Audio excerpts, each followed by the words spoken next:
Tonight, we begin a journey that will carry you deep into rest and plant seeds of profound peace in your mind.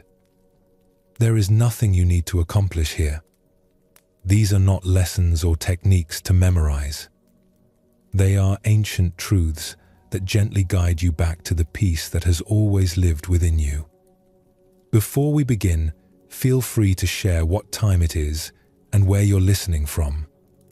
The wisdom of Zen teaches us that peace is not something we must create. It is something we must uncover. Like a clear mountain lake that becomes muddy when stirred, our minds become clouded when we struggle and grasp. As we journey together through these timeless teachings, you may find your breathing naturally deepening, your body naturally relaxing.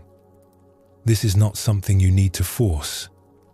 It is the natural response of a mind that finally understands its true nature. There is nowhere else you need to be right now. Nothing else you need to do.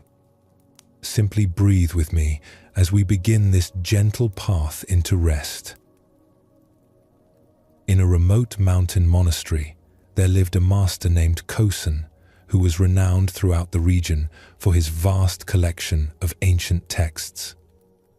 For over 40 years, he had carefully gathered the rarest Buddhist scriptures, philosophical treatises, and poetry from across the land. Scholars would travel for weeks just to study in his library, which contained treasures that existed nowhere else in the world. The library itself was a work of art. Wooden shelves carved by master craftsmen reached from floor to ceiling. Each scroll was wrapped in silk and stored with meticulous care. The room smelled of cedar and aged paper, and morning light filtered through paper windows, casting a golden glow over centuries of accumulated wisdom. Kosen would spend his early hours each day in this sacred space, reading by candlelight before the other monks awakened. One autumn night, while the community slept, a terrible fire swept through the monastery. The flames, fed by strong mountain winds, moved with frightening speed. The monks managed to escape safely, but there was no time to save anything else. They stood in the courtyard watching helplessly as their home was consumed. The library burned with particular intensity. All those ancient texts, irreplaceable manuscripts, and precious scrolls turned to ash in minutes. 40 years of careful collecting vanished in a single night. As dawn broke over the smoldering ruins, the monks gathered around their teacher, expecting to find him devastated by this immense loss. Instead, they found Kosen sitting calmly on a stone, watching smoke rise from where his beloved library had stood. His face showed no trace of anger, grief, or regret. One young monk, unable to contain his confusion, approached with tears in his eyes. "Master," the student said, his voice breaking, "how can you be so peaceful? All those precious teachings, all those years of work, everything is gone. Doesn't this loss break your heart?" Kosen looked at his student with eyes full of gentle compassion. "My dear friend," he said softly, "those books contained wonderful words about truth, but they were not truth itself. The real Dharma was never written on paper or stored on shelves. It lives here," he touched his chest, and here he gestured to his student's heart. "Fire cannot burn what is truly precious." The young monk persisted. "But Master, think of all the wisdom that is lost forever. Future generations will never be able to read those texts." Kosen smiled peacefully. "The fire has given us a great teaching. It has shown us the difference between the finger pointing at the moon and the moon itself. We spent so much time polishing and protecting the finger that we sometimes forgot to look at what it was pointing toward." He stood slowly and placed a gentle hand on the young monk's shoulder. Yesterday I was the keeper of books. Today I am simply a teacher. Yesterday I worried about preserving old wisdom. Today I am free to embody it directly. The fire has not taken anything away. It has revealed what was always here. Over the following days, as the community began rebuilding, something remarkable happened. Without the distraction of managing and protecting his vast collection, Kosen's teaching became more direct and powerful than ever before. Students who had traveled expecting to study ancient texts instead encountered a living embodiment of the wisdom those texts had tried to capture. The master had discovered that his attachment to preserving the Dharma had, in subtle ways, prevented him from fully expressing it. The fire had freed him from being a curator of truth and allowed him to become truth itself. This story illuminates something profound about the nature of acceptance in Zen practice. True acceptance is not about liking what happens to us. Kosen did not celebrate the fire or pretend he was happy about losing his library. Instead, he accepted the reality of what had occurred and opened himself to whatever wisdom it might contain. In Zen, we learn that resistance to what has already happened is the source of our deepest suffering. We waste precious energy fighting battles that were already won or lost. When we stop this futile struggle against reality, we discover an inner freedom that no external circumstance can touch.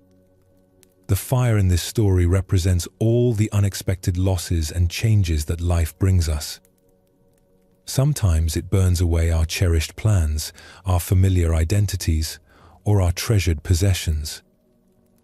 Our first instinct is to see these events as tragedies, as enemies of our happiness. But Zen teaches us to look deeper. What if every loss is also a liberation? What if what burns away was only binding us?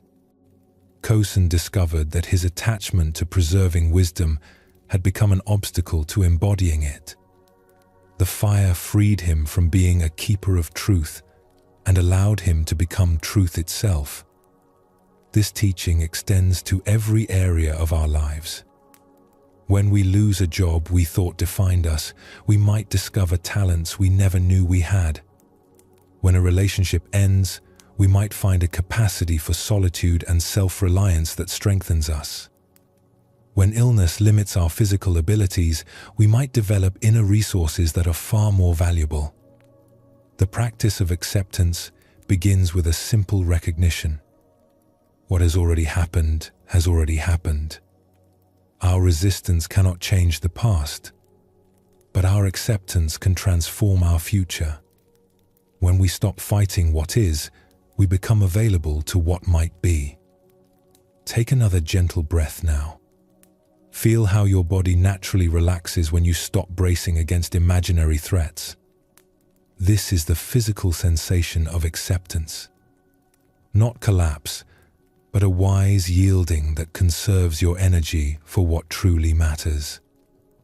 Let us now turn to another story that reveals how acceptance can transform even our relationship with imperfection itself. There was once a young student named Daiki who came to study at a mountain monastery known for its exquisite gardens. He had always been drawn to beauty and perfection, and he hoped that learning to tend these famous gardens would bring him closer to enlightenment. He imagined spending his days among perfectly arranged flowers, geometrically precise pathways, and trees pruned into ideal forms. On his first morning, the head gardener, an elderly monk named Soshin, led Daiki on a tour of the grounds. They walked through sections of remarkable beauty where everything seemed to grow in perfect harmony. Cherry trees formed elegant arches over stone pathways. Moss-covered rocks in patterns that looked almost intentional. Streams flowed with gentle musical sounds over carefully placed stones. But as they continued their walk, they came to a section that seemed forgotten or neglected. Here, plants grew wild and seemingly random. Weeds pushed up between stones. Branches grew in odd directions. At the center of this unkempt area stood an ancient pine tree that had been twisted and bent by decades of mountain storms. Its trunk curved in 3 directions, its branches reached out at strange angles, and its bark was scarred and weathered. Daiki looked at the tree with obvious distaste. "Master Soshin," he said, "surely this old tree mars the beauty of your garden. Why don't you remove it and plant something more pleasing? Something that grows straight and strong like the other pines?" Soshin stopped walking and gazed at the twisted tree with obvious affection. "This tree," he said quietly, "is my greatest teacher. It has shown me something that all the perfect specimens could never reveal." Daiki looked confused. What could this damaged tree possibly teach that a healthy one cannot? The old gardener walked closer to the twisted pine and placed his weathered hand gently on its gnarled bark. "This tree has been here for over 200 years. It has survived storms that destroyed younger, straighter trees. It has bent without breaking, adapted without losing its essential nature. Every curve in its trunk tells a story of resilience. Every twisted branch speaks of creative response to difficulty." He looked at his young student with eyes full of warmth. "The straight trees in the formal garden are beautiful, yes. But their beauty is dependent on perfect conditions. They must be protected from strong winds, given ideal soil, pruned regularly to maintain their shape. This old pine has found its own way to be beautiful despite imperfect conditions. Perhaps because of them." Soshin led Daiki to a stone bench facing the tree and invited him to sit. "For the next week," he said, "I want you to spend 1 hour each morning simply sitting with this tree. Don't try to fix it or improve it. Don't judge it or wish it were different. Simply be present with it as it island." Daiki felt disappointed. He had come to learn about creating beauty, not contemplating what he saw as an eyesore. But he trusted his teacher and agreed to the practice. The first morning was difficult. Daiki sat reluctantly, his mind filled with criticism. The tree looked broken to him, a symbol of everything that goes wrong when things are not properly maintained. He spent most of the hour planning how the garden could be improved once this unsightly specimen was removed. But as the days passed, something began to shift in his perception. On the 3rd morning, he noticed how the morning light caught the deep grooves in the bark, creating patterns of shadow and illumination that were unexpectedly beautiful. On the 4th day, he saw how a small bird had built its nest in one of the tree's twisted branches, using the unusual angles for protection and support. By the end of the week, Daiki found himself looking forward to his morning time with the tree. He began to see that its twisted form was not a failure to grow properly, but a masterpiece of adaptation. Every bend and curve was the tree's creative response to the particular challenges it had faced. No straight tree could tell such a rich story of survival and resilience. On the final morning, as Daiki sat in his usual spot, Soshin joined him. "What has the tree taught you?" the old master asked. Daiki was quiet for a long moment before responding. "It has taught me that there are different kinds of beauty. The formal gardens are beautiful like a perfect poem, but this tree is beautiful like a wise face that shows its history. I came here wanting to learn how to make things perfect, but the tree has shown me how to find perfection in things as they are." Soshin nodded approvingly. "The tree grows according to its nature and circumstances. It doesn't try to be a different tree." It simply responds to each moment with authenticity. This is the deepest teaching of Zen.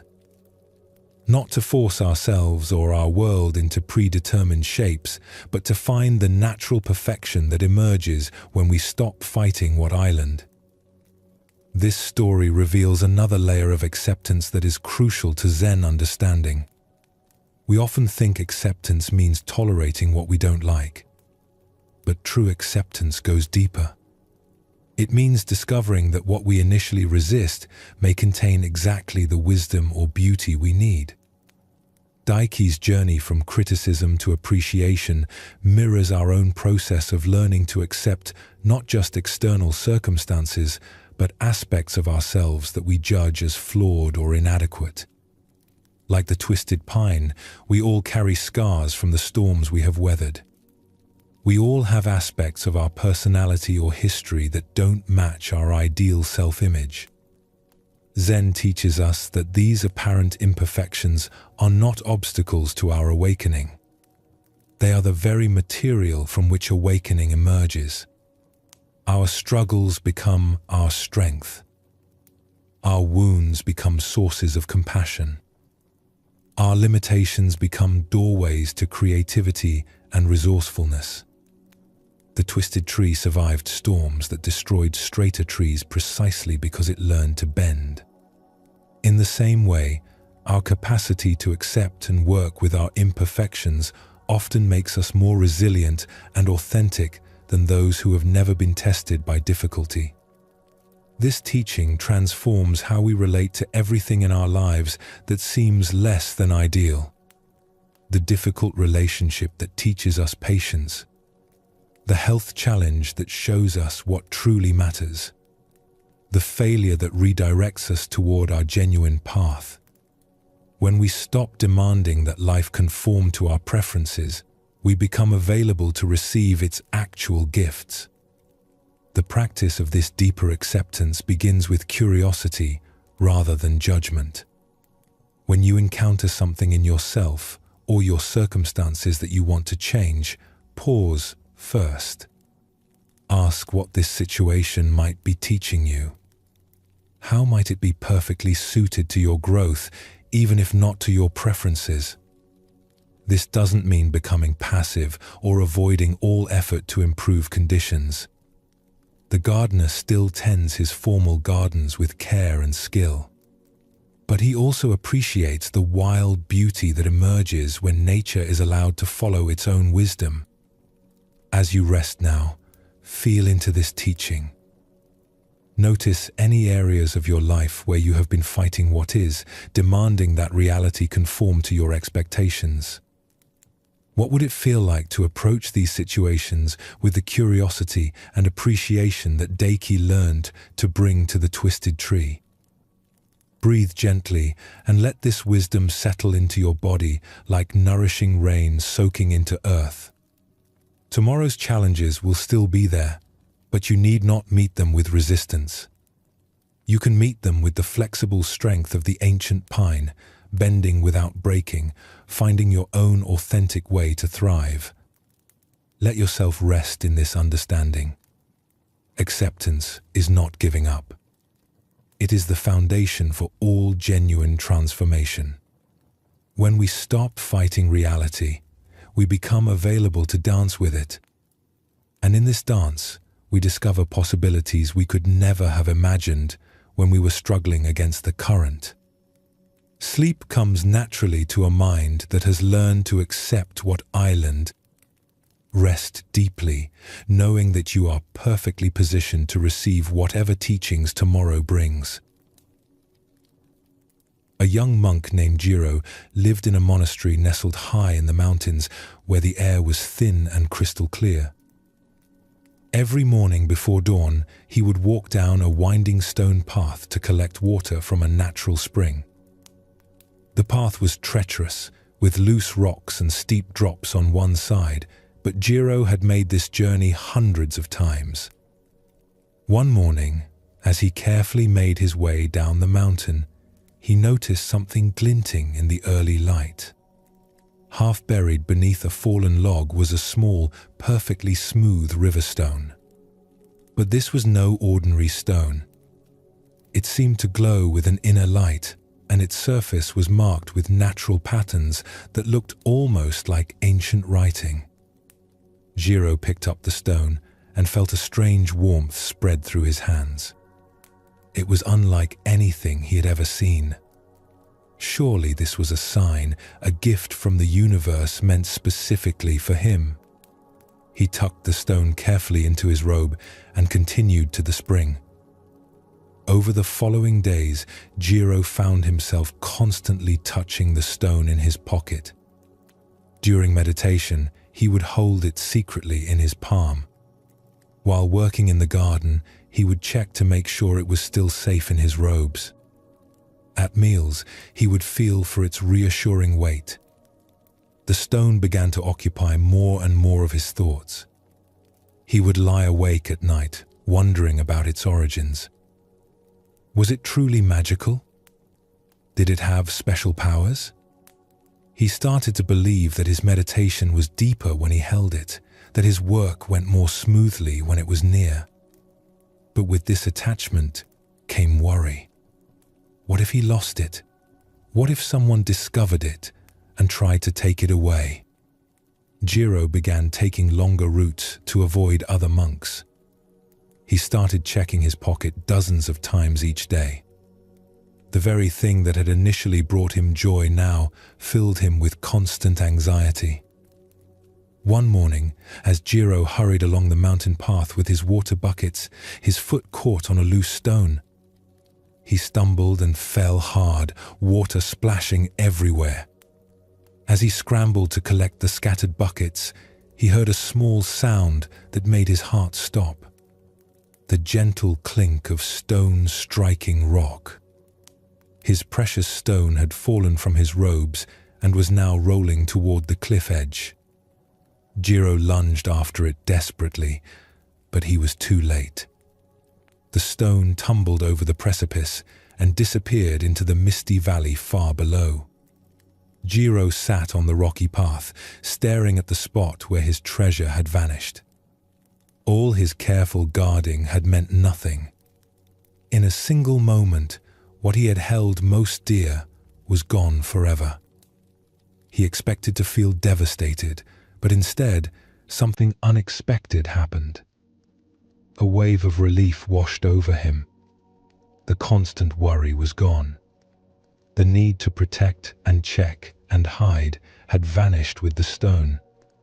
For the first time in weeks, his mind felt clear and spacious.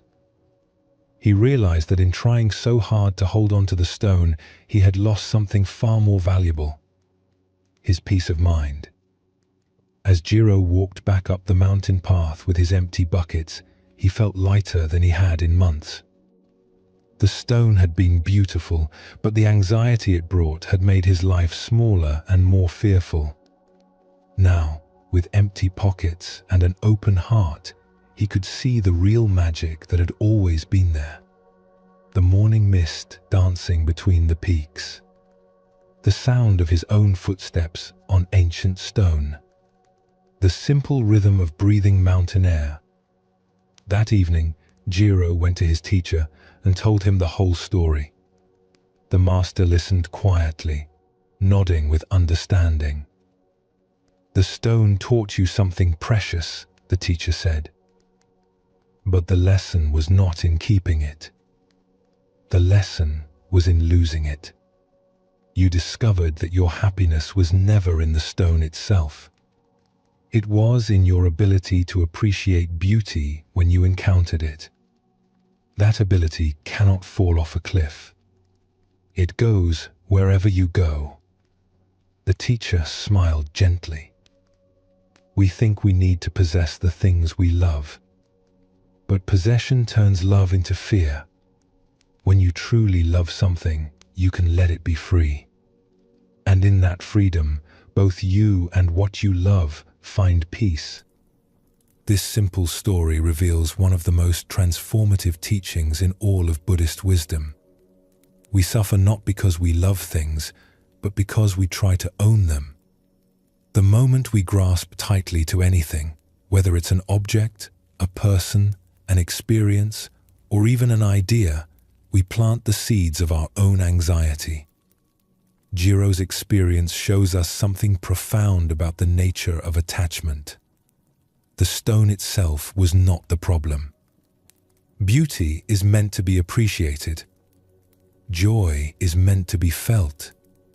But when appreciation becomes possession, when joy becomes clinging, we lose the very thing we were trying to keep. The stone brought Jiro happiness when he first found it, but that happiness disappeared the moment he decided he had to keep it forever. This teaching transforms how we relate to everything we cherish. Our relationships become more loving when we stop trying to control them. Our experiences become richer when we stop demanding they last forever. Our possessions bring more joy when we hold them lightly, appreciating them while we have them and releasing them gracefully when the time comes. The deepest peace comes not from getting what we want and keeping it forever, but from learning to want what we have and let it go when it's time. This is not about becoming cold or indifferent. It's about loving so completely that we want what's best for whatever we love, even if that means letting it follow its own path. Breathe gently now and feel how this understanding settles in your body. Notice how even thinking about letting go creates a sense of spaciousness, like setting down a heavy pack you've been carrying for miles. Let us explore this wisdom further through another story, one that shows how letting go can transform not just our relationship with things, but our relationship with ourselves. Master Eishin was known throughout the region as the most skilled calligrapher in generations. People would travel for days to commission a piece of his work, and his scrolls were treasured by collectors and temples alike. His brushstrokes seemed to flow directly from some divine source, creating characters of extraordinary beauty and power. Eishin took great pride in his art. He would spend hours preparing his ink to the perfect consistency, selecting brushes with the ideal flexibility, and waiting for precisely the right mental state before beginning any important piece. His studio was arranged with meticulous care, every tool in its proper place. One spring morning, a wealthy merchant commissioned Eishin to create a scroll for his daughter's wedding. It was to be the most important piece Eishin had ever attempted, worthy of the substantial payment offered. The merchant requested specific characters, meaning eternal happiness, in Eishin's most elaborate style. Eishin prepared for days. He fasted to purify his mind, meditated to calm his spirit, and practiced the characters hundreds of times on ordinary paper. When he finally felt ready, he laid out his finest silk scroll, prepared his most precious ink, and selected his most beloved brush. As he began the first character, something felt perfect. His hand moved with fluid grace, the ink flowed like liquid silk, and the character emerged with stunning beauty. Eishin's heart swelled with satisfaction. This would be his masterpiece, the piece that would establish his reputation for generations. But as he moved to the second character, disaster struck. A sudden gust of wind through the open window knocked over his water bowl. The water splashed across the scroll, creating a large dark stain right through the center of his perfect first character. Eishin stared at the ruined scroll in horror. Weeks of preparation destroyed in an instant. The silk was expensive and rare, the commission was crucial for his reputation, and worst of all, the perfect character he had created was now completely destroyed. His first impulse was to rage at the wind, at his carelessness in leaving the window open, at the cruel timing of the accident. He could try to clean the scroll, but the damage was irreversible. He could start over, but he had no more silk of this quality, and the merchant expected the piece within days. As Aishin sat staring at the damaged scroll, feeling his dreams of the perfect masterpiece crumble, something shifted in his perspective. He looked more closely at the water stain. It had created an organic, flowing shape that seemed to complement the partial character rather than destroy it. The stain had its own beauty, like a cloud formation or a mountain silhouette. Instead of throwing the scroll away, Aishin picked up his brush again. He began to work with the accident rather than against it. He incorporated the water stain into his design, using it as the foundation for an entirely different kind of composition. Where he had planned formal perfection, he now created something wild and spontaneous. The characters he painted around and through the stain had a freedom and energy unlike anything he had ever produced. Instead of trying to control every brushstroke, he let his hand respond to what was already on the silk. The accident became a partner in creation rather than an enemy of it. When Aishin finished, he had created something far more beautiful than his original plan. The piece had life and movement that his careful, controlled work had never achieved. The water stain, which had seemed like complete disaster, had freed him from his perfectionism and allowed his true artistic spirit to emerge. The merchant was amazed when he saw the finished work. "Master Aishin," he said, "I have seen many examples of your art, but this is beyond anything you have created before. How did you achieve such spontaneous beauty?" Aishin smiled, remembering his initial horror at the accident. "I stopped trying to create perfection and started allowing perfection to create itself. The stain taught me that my greatest enemy was not imperfection, but my fear of it. When I let go of needing to control every detail, my art became truly alive." From that day forward, Aishin's work changed completely. He still practiced diligently and prepared carefully, but he no longer tried to force predetermined outcomes. He learned to dance with accidents, to welcome the unexpected, and to see imperfection as a doorway to deeper creativity. This story shows us how letting go transforms not just our relationship with external things, but our relationship with ourselves and our own efforts.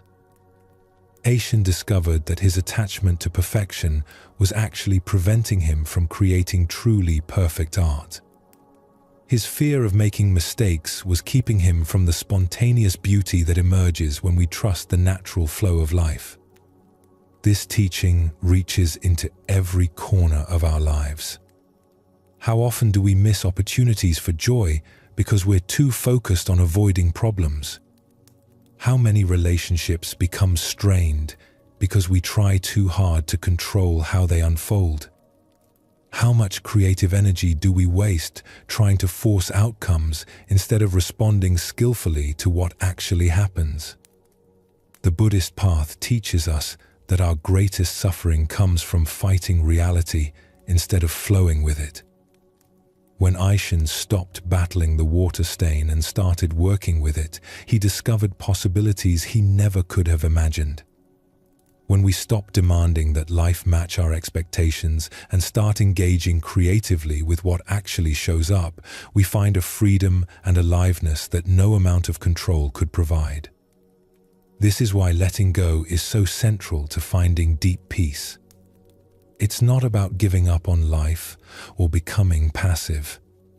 It's about recognizing that our tight grip on how things should be often prevents us from seeing how beautiful they already are. It's about trusting that life knows something about unfolding that our worried minds cannot grasp. The peace that comes from this understanding is profound because it doesn't depend on circumstances being a certain way.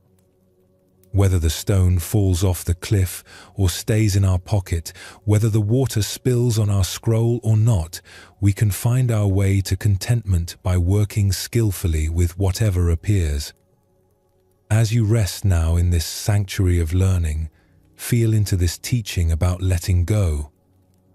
Notice any places in your life where you might be gripping too tightly, where your fear of loss or imperfection might be creating unnecessary tension. What would it feel like to soften that grip just a little?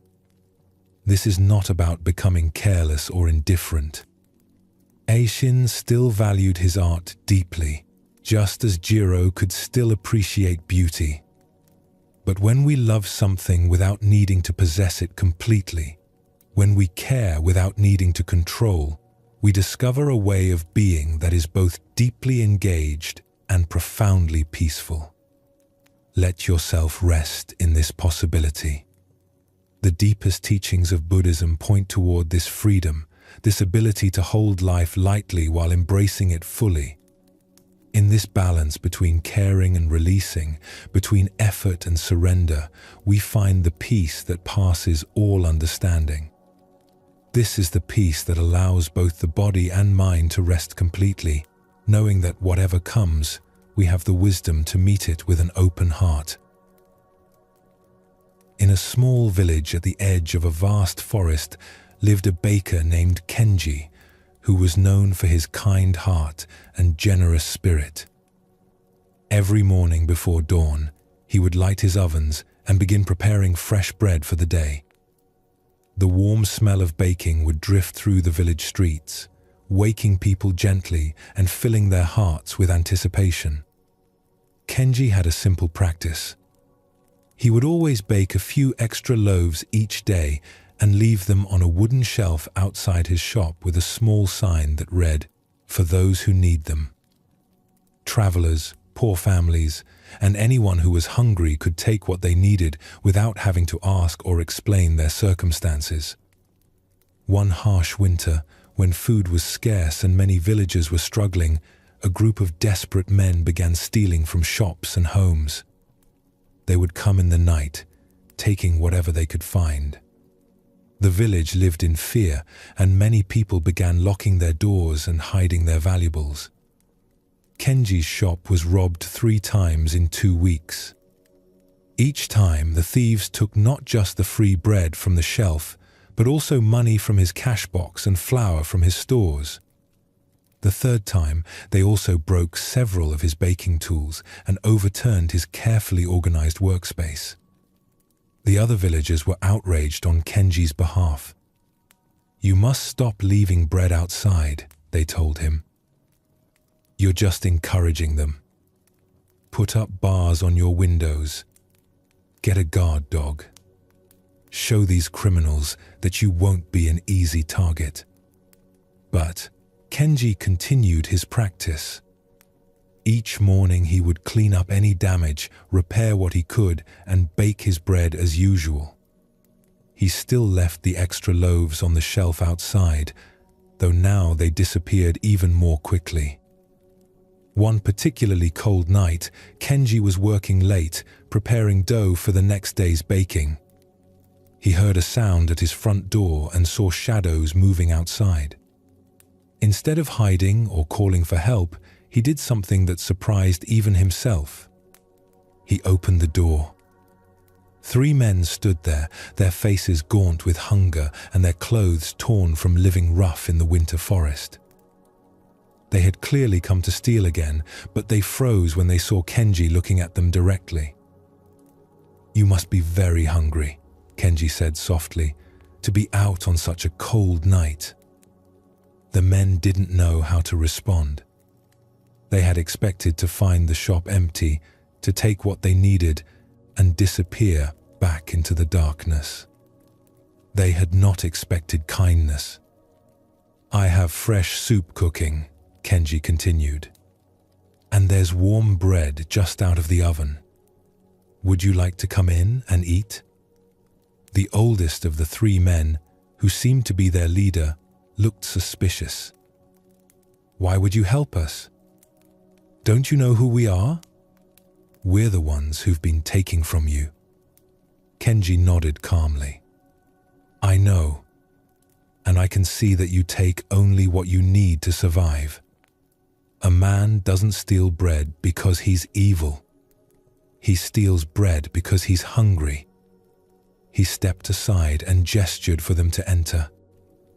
The winter is hard for everyone, but it doesn't have to make us into enemies. Slowly, cautiously, the three men entered the warm bakery. Kenji served them bowl after bowl of hot soup and all the fresh bread they could eat. As they warmed up and filled their empty stomachs, they began to talk. They had all lost their jobs when the local mine closed. With no work available and their savings gone, they had been forced to live in the forest. They had tried begging, but the villagers chased them away. Stealing seemed like their only option for survival. "We never wanted to hurt anyone," the youngest one said, his eyes filling with tears. "We just didn't want to starve." Kenji listened to their story with deep attention. When they finished eating, he made an offer that astonished them. "I could use help with the early morning baking," he said. "The work is hard and the hours are long, but there's always enough food and a warm place to sleep in the room above the shop. If you're willing to work, you're welcome to stay." The three men looked at each other in disbelief. They had come to steal from this man, and he was offering them jobs and shelter. The oldest man shook his head slowly. "Why would you trust us? We've robbed you multiple times." Kenji smiled gently. "Because I believe that people do better when they're given the chance to do better. You stole because you were desperate. But desperation isn't who you are. It's just a situation you were in." The men stayed. They worked harder than any employees Kenji had ever had, grateful beyond words for the chance to earn an honest living. Within a few months, the bakery was more prosperous than ever. The village was safer, and the former thieves had become respected members of the community. Years later, when people asked Kenji why he had chosen kindness over punishment, he would say, "Fear creates more fear. Anger creates more anger. But compassion has the power to transform even the most difficult situations. When we respond to suffering with understanding instead of judgment, we give everyone involved the chance to become better than they were before." This simple story reveals something profound about the nature of compassion in Buddhist teaching. True compassion is not just feeling sorry for others or being nice when it's easy. It's the wisdom to see that underneath every harmful action is some form of suffering, and the courage to respond to that suffering with understanding rather than punishment. Kenji understood something that the other villagers missed. The thieves were not evil people who enjoyed causing harm. They were human beings caught in desperate circumstances, acting out of pain and need rather than malice. When he responded to their actions with compassion instead of anger, he created the conditions for genuine transformation. This teaching shows us that compassion is not weakness or naivety. It's a powerful force that can change situations that seem hopeless. When we meet aggression with more aggression, we only escalate conflict. But when we can see through someone's harmful behavior to the pain that drives it, we open the door to healing for everyone involved. The deep peace that Buddhist teachings offer comes partly from this understanding. When we learn to respond to difficulty with compassion, we stop adding our own anger and fear to the world's suffering. Instead, we become agents of healing and transformation. This doesn't mean accepting harmful behavior or putting ourselves in danger. It means understanding that lasting solutions come from addressing the root causes of problems rather than just reacting to their symptoms. Take a gentle breath now and feel how this understanding settles in your heart. Notice how even thinking about responding with compassion creates a sense of spaciousness and calm, as if a tight knot in your chest has begun to loosen.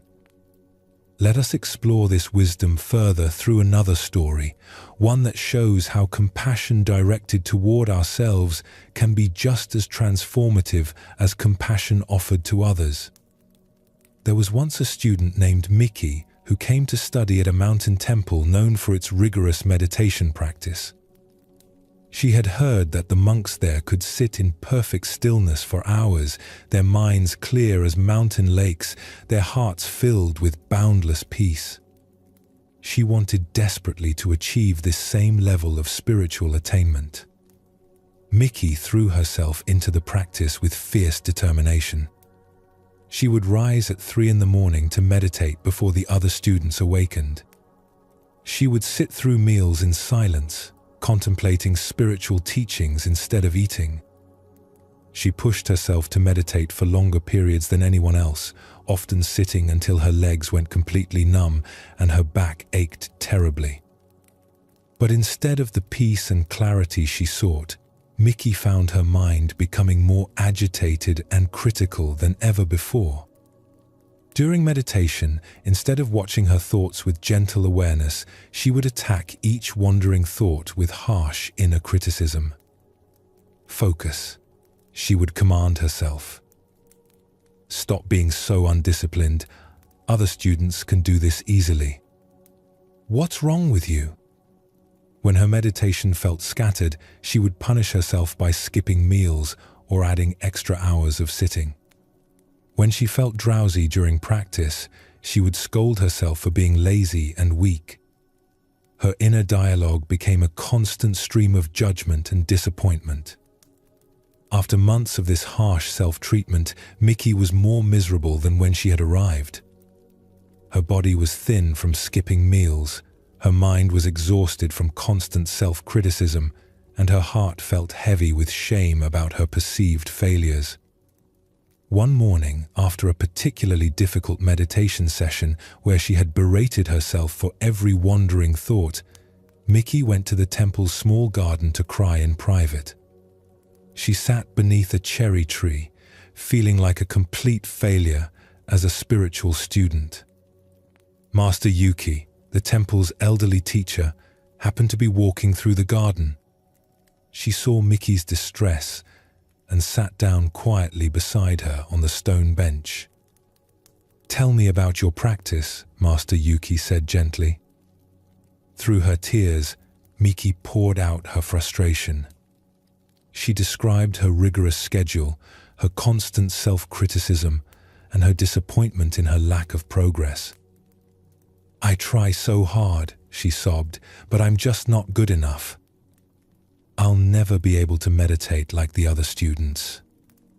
Maybe I should just give up." Master Yuki listened in compassionate silence. When Mickey finished, the teacher pointed to a small bird that had landed near their feet. The bird was pecking at the ground, searching for seeds and insects. "Watch this little bird," Master Yuki said. "See how naturally it moves. It doesn't criticize itself for not finding food quickly enough. It doesn't compare itself to other birds. It simply does what birds do, moment by moment, with complete acceptance of its own nature." Mickey watched the bird for several minutes, struck by its effortless presence and natural grace. "Now," Master Yuki continued, "imagine if this bird spent its time telling itself it was a terrible bird, that it should fly better or sing more beautifully. What would happen to its natural ability to find food and shelter? What would happen to its joy in simply being a bird?" Mickey understood immediately. It would be too busy criticizing itself to do what it naturally knows how to do. Master Yuki nodded. "You came here to learn peace and compassion. But the first place to practice these qualities is with yourself. How can you offer kindness to others if you show nothing but harshness to your own heart? How can you find peace in meditation if you're at war with your own mind?" The teacher's voice was filled with gentle warmth. "The path to awakening is not about becoming perfect. It's about becoming kind. First to yourself, then to all beings. Your mind will wander during meditation. That's what minds do. The practice is not to stop this wandering, but to notice it with the same gentle affection you would show a beloved child who gets distracted while learning to walk. From that day forward, Miki changed her entire approach to practice. Instead of commanding her mind to focus, she would gently invite it back to the breath. Instead of criticizing wandering thoughts, she would acknowledge them with phrases like thinking or planning and return to her meditation with kindness. When her body felt tired, instead of pushing through with determination, she would adjust her posture or take a brief break, treating her physical needs with respect. When emotions arose during sitting, instead of judging them as obstacles, she would breathe with them compassionately as she might comfort a friend in distress. The transformation was remarkable. Within weeks, Miki's meditation became naturally deeper and more peaceful. Her mind, no longer under constant attack, began to settle into the stillness she had been seeking. More importantly, the harsh inner critic that had tormented her for so long gradually softened into a voice of gentle encouragement and support. Years later, Miki became known for her compassionate teaching style and her ability to help struggling students find their way to genuine peace. When asked about her approach, she would say, "I learned that the kindness we show ourselves becomes the foundation for all the kindness we offer the world. We cannot give what we do not have, and we cannot find peace through war, even when that war is with ourselves." This story illuminates one of Buddhism's most essential teachings about compassion. Before we can truly help others or find lasting peace, we must learn to treat ourselves with the same gentleness and understanding we would offer to someone we deeply love. Most of us carry an inner critic that is harsher than we would ever be to a friend, and this internal violence prevents us from accessing our natural wisdom and peace. Miki's journey shows us that self-compassion is not self-indulgence or making excuses for laziness. It's the recognition that we learn and grow more effectively in an atmosphere of kindness than in an atmosphere of constant judgment. When we stop waging war against our own imperfections, our minds naturally settle into the peace that was always there beneath the conflict.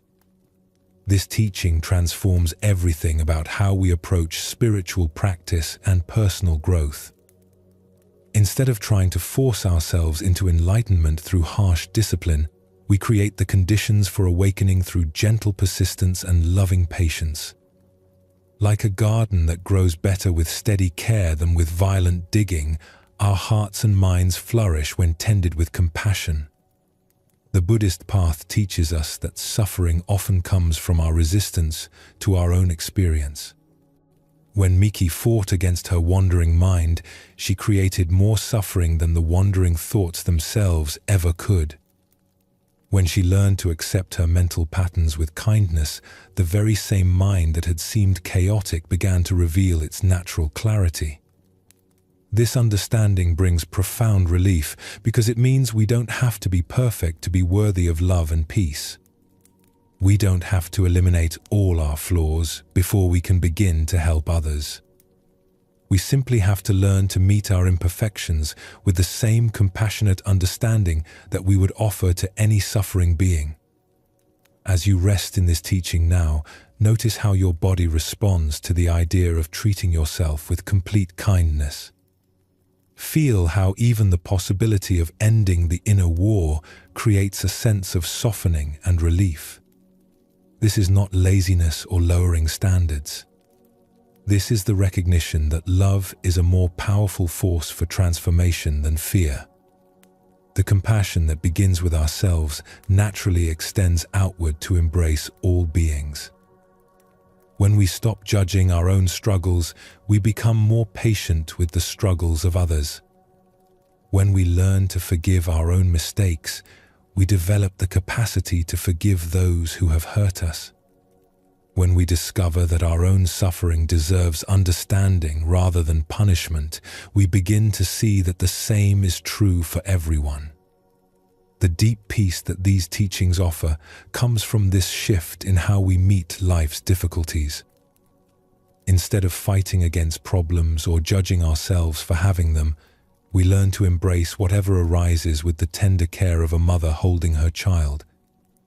In this embrace, transformation happens naturally, not through force, but through love. Let yourself rest now in this possibility. Feel what it might be like to move through tomorrow with the same kindness toward yourself that Master Yuki showed to Miki. Notice how this inner gentleness creates space for genuine wisdom and peace to emerge. This is the gift that Buddhist teachings offer, not just techniques for improvement, but a completely different way of relating to ourselves and our experience, a way that leads inevitably to the deep rest that comes when the heart finally feels safe to be at peace. There once lived a young tea merchant named Taro who traveled from village to village selling the finest teas from distant mountains. His cart was filled with carefully wrapped packages of green tea, black tea, and rare flowering teas that bloomed like flowers when steeped in hot water. Taro took great pride in his knowledge of tea and his ability to match each customer with the perfect blend for their taste. But Taro had a problem. His mind was always somewhere else.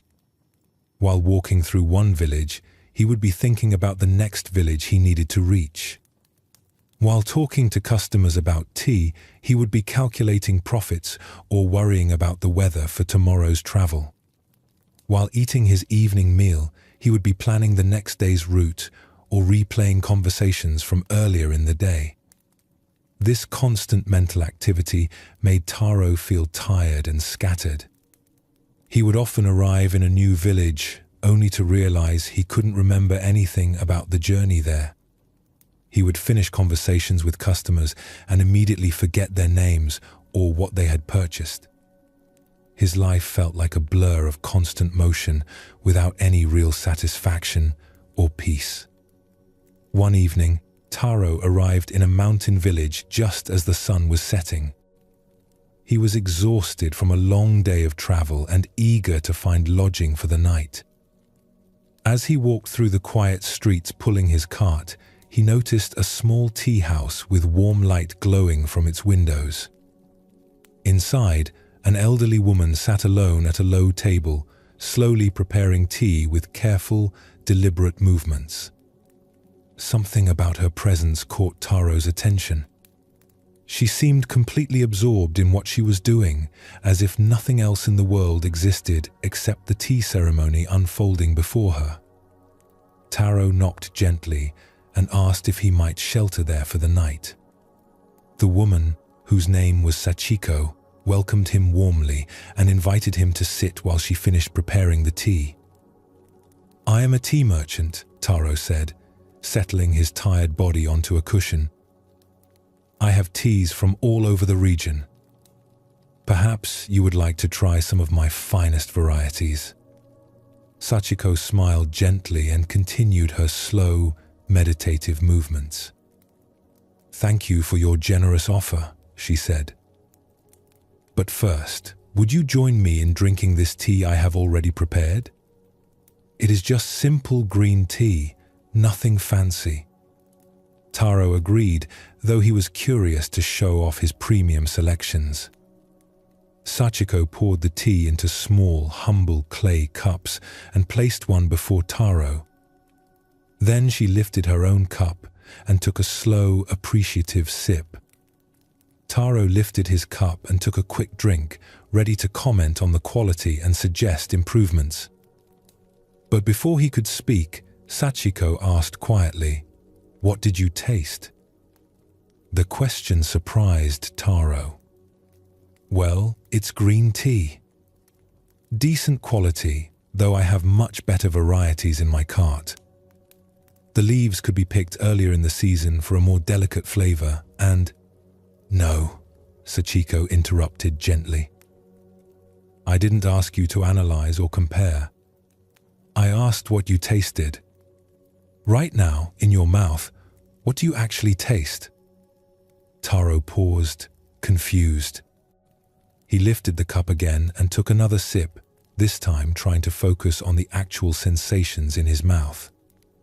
But his mind immediately began its familiar pattern of comparison and evaluation. Try once more, Sachiko suggested. But this time, drink as if you have never tasted tea before. As if this is the first sip of tea in your entire life. Taro found this instruction strange, but something in the woman's peaceful presence made him want to try. He lifted the cup very slowly and took the smallest possible sip. Instead of thinking about the tea, he tried to simply experience it. For the first time, he noticed the warmth spreading across his tongue. He felt the subtle astringency that made his mouth feel slightly dry. He detected a hint of sweetness that appeared after the initial bitterness faded. There was an earthy quality that reminded him of morning mist over mountain forests. Now what did you taste? Sachiko asked. I actually tasted the tea, Taro said, surprised by his own response. Not my thoughts about the tea, but the tea itself. Sachiko nodded approvingly. Most people spend their whole lives drinking tea without ever really tasting it. They are so busy thinking about the tea, comparing it to other teas, judging whether they like it or not, that they miss the direct experience of drinking. She poured him another cup. Try again. This time, also notice what it feels like to hold the warm cup in your hands. Notice the sensation of swallowing. Pay attention to the steam rising from the surface. Taro spent the next hour drinking tea with a level of attention he had never experienced before. Each sip became a small meditation. He noticed how his breathing naturally slowed when he focused completely on the present moment. His racing thoughts settled into quiet appreciation for what was actually happening right now. This is how I learned to find peace, Sachiko told him as the evening grew late. Not by changing my circumstances, but by showing up fully for whatever was already here. I have been making tea in this same simple way for 30 years, and I discover something new every single time because I am truly present for the experience. That night, Taro slept more deeply than he had in months.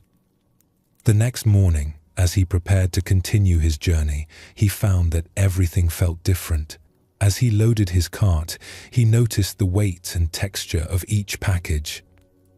As he walked through the village, he heard birds singing that he had never noticed before. The morning air felt fresh and alive against his skin. From that day forward, Taro's approach to his work completely changed. Instead of rushing through his days with his mind elsewhere, he began to practice what Sachiko had shown him. When talking with customers, he listened fully to their words instead of planning his next sales pitch.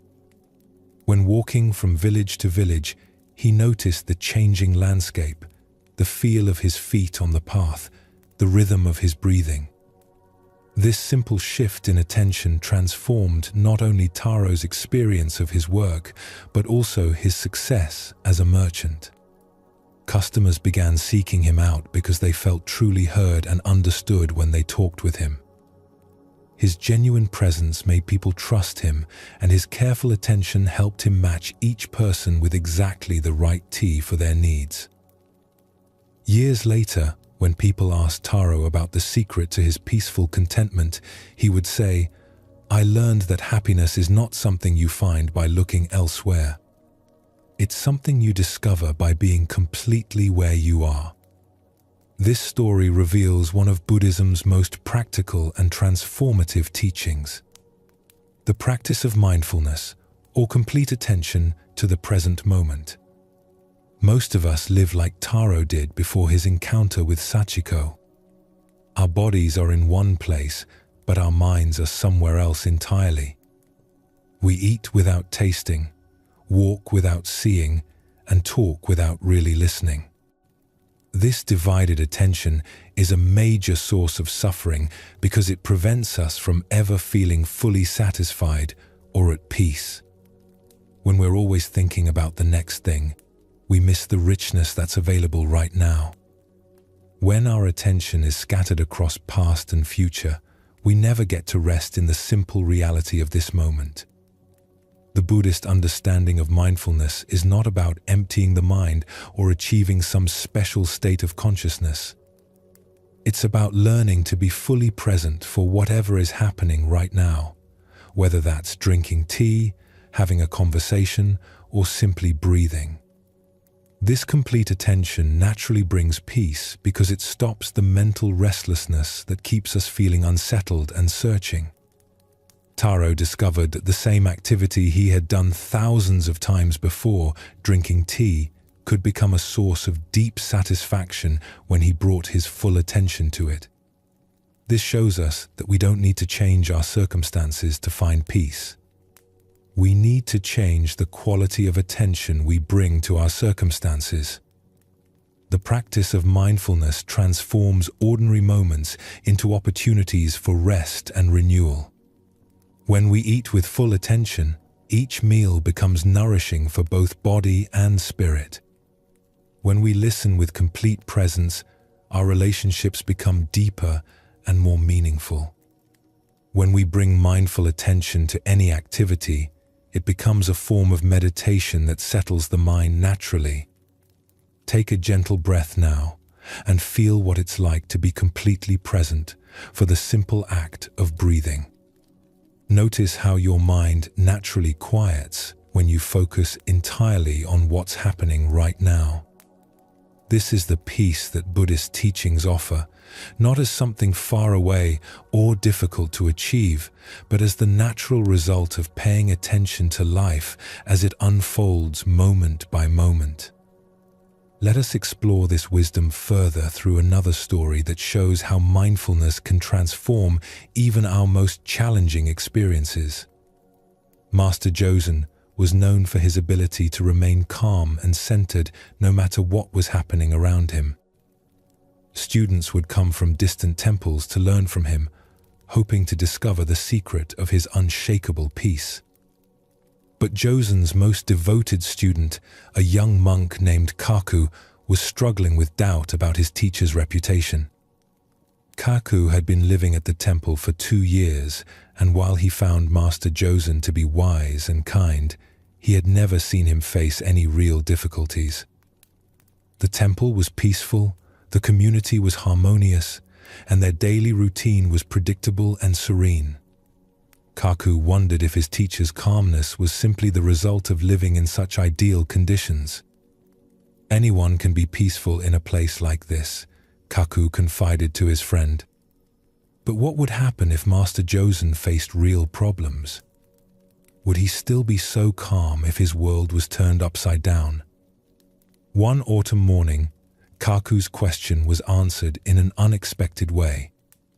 A messenger arrived at the temple with terrible news. Bandits had attacked Master Josen's home village during the night. His elderly mother and younger brother, who still lived there, had been killed in the violence. The family home where Josen had grown up had been burned to the ground. Kaku watched his teacher's face carefully as he received this devastating news.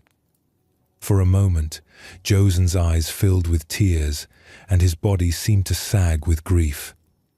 But then, something remarkable happened. Instead of collapsing or raging against the tragedy, Josen simply sat down on a nearby stone and began to breathe slowly and deeply. "Master," the messenger said urgently, "shouldn't you leave immediately? There may be arrangements to make, ceremonies to plan." Josen nodded gently. "Yes, I will go." But first, I need a few moments to be present with this news and what it means." Kaku was amazed. His teacher was facing the worst possible tragedy, and yet he was not running around frantically or drowning in despair. Instead, he was sitting quietly, apparently paying careful attention to his own grief and shock. After several minutes of silent breathing, Yozen stood up calmly. "Kaku," he said, "please come with me. We will travel to my village together." During the long journey, Kaku expected his teacher to be lost in sorrow or distracted by planning. Instead, he found that Josen was more present and attentive than ever. When they stopped to rest, Josen noticed the changing colors of the autumn leaves. When they encountered other travelers, he listened to their stories with complete attention. When they shared simple meals, he ate with obvious appreciation for the food. "Master," Kaku finally asked, unable to contain his confusion, "how can you notice such small things when something so terrible has happened? Shouldn't you be too upset to pay attention to anything else?" Josen stopped walking and looked at his student with eyes that held both deep sadness and profound peace. "Kaku, this is exactly when mindful attention matters most. When we're overwhelmed by tragedy, our first instinct is to escape from the present moment. We get lost in thoughts about what we should have done differently, or we imagine all the ways the future will be ruined by this loss." He gestured to the forest path they were walking. But escaping into mental stories about the past or future doesn't help anyone. "My mother and brother are gone, and no amount of mental anguish will bring them back.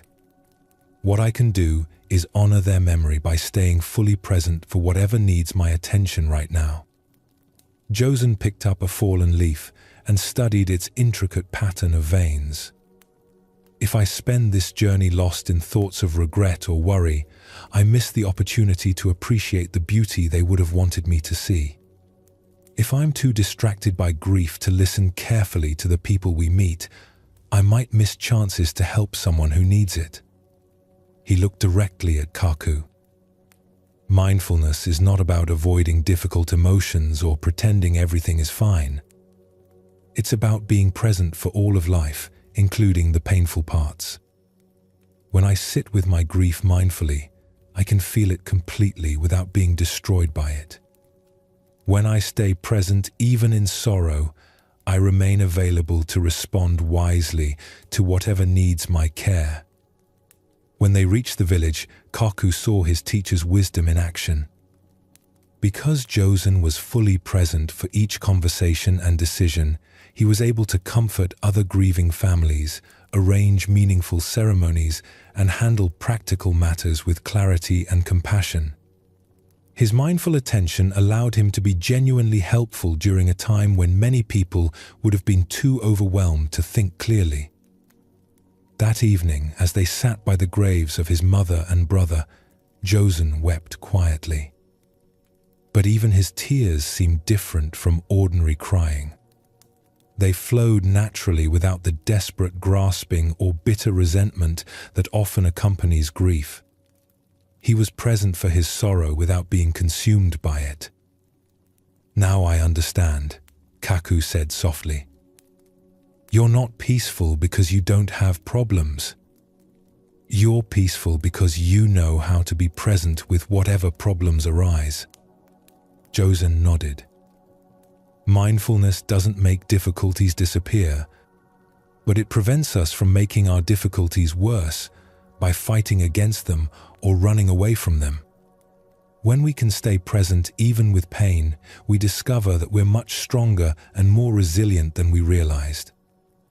This profound story shows us that mindfulness is not a fair-weather practice that only works when life is going smoothly. It's especially valuable during our most challenging times because it prevents us from adding mental and emotional turmoil to whatever difficulties we're already facing. Josen's response to tragedy demonstrates that being present doesn't mean being emotionless or detached. He felt his grief fully but didn't get lost in it. He experienced his sorrow without letting it take over his entire being. This is the middle way that Buddhism teaches us, neither suppressing our emotions nor being overwhelmed by them. When we face loss, disappointment, or crisis, our minds often make things worse by spinning stories about how terrible everything is, how unfair life is, or how we'll never recover from this setback. These mental additions to our actual experience create much more suffering than the original problem ever could. Mindful presence offers a different way to meet difficulty. Instead of fighting against painful emotions or drowning in them, we can learn to be present with them. When we breathe with our sadness instead of resisting it, when we acknowledge our fear without being controlled by it, we discover that we can handle much more than we thought possible. This teaching brings enormous relief because it means we don't have to wait for life to become problem-free before we can find peace. We can learn to be at peace even in the midst of challenges by staying present for what's actually happening, rather than getting lost in our stories about what's happening. The Buddhist path recognizes that suffering is a natural part of life, but it teaches us that much of our suffering comes from our resistance to present moment reality. When we learn to meet each moment with mindful attention, even difficult moments become workable. We stop wasting energy fighting what's already here and can put that energy toward responding wisely and compassionately. As you rest now in this understanding, feel how the practice of presence creates a sense of groundedness and stability. Even if your life contains challenges or uncertainties, this moment right now is manageable. You can breathe with whatever you're experiencing. You can be present for your own life as it unfolds, not as you wish it were, but as it actually island. This is the gift that mindfulness offers. Not the elimination of all problems, but the discovery that we can meet any problem with awareness and grace. Not the promise that life will always be comfortable, but the wisdom to find peace within whatever life brings. When we learn to rest completely in the present moment, we find the deep peace that these ancient teachings have been pointing toward all along. Deep in the mountains, there lived a scholar named Hayato who had devoted his entire life to studying Buddhist philosophy. His small house was packed from floor to ceiling with ancient texts, commentaries, and volumes of teachings from every school of Buddhist thought. He could recite complex philosophical arguments from memory and explain the most subtle points of doctrine with impressive precision. Hayato spent his days reading, taking notes, and writing his own commentaries on the great works of Buddhist literature.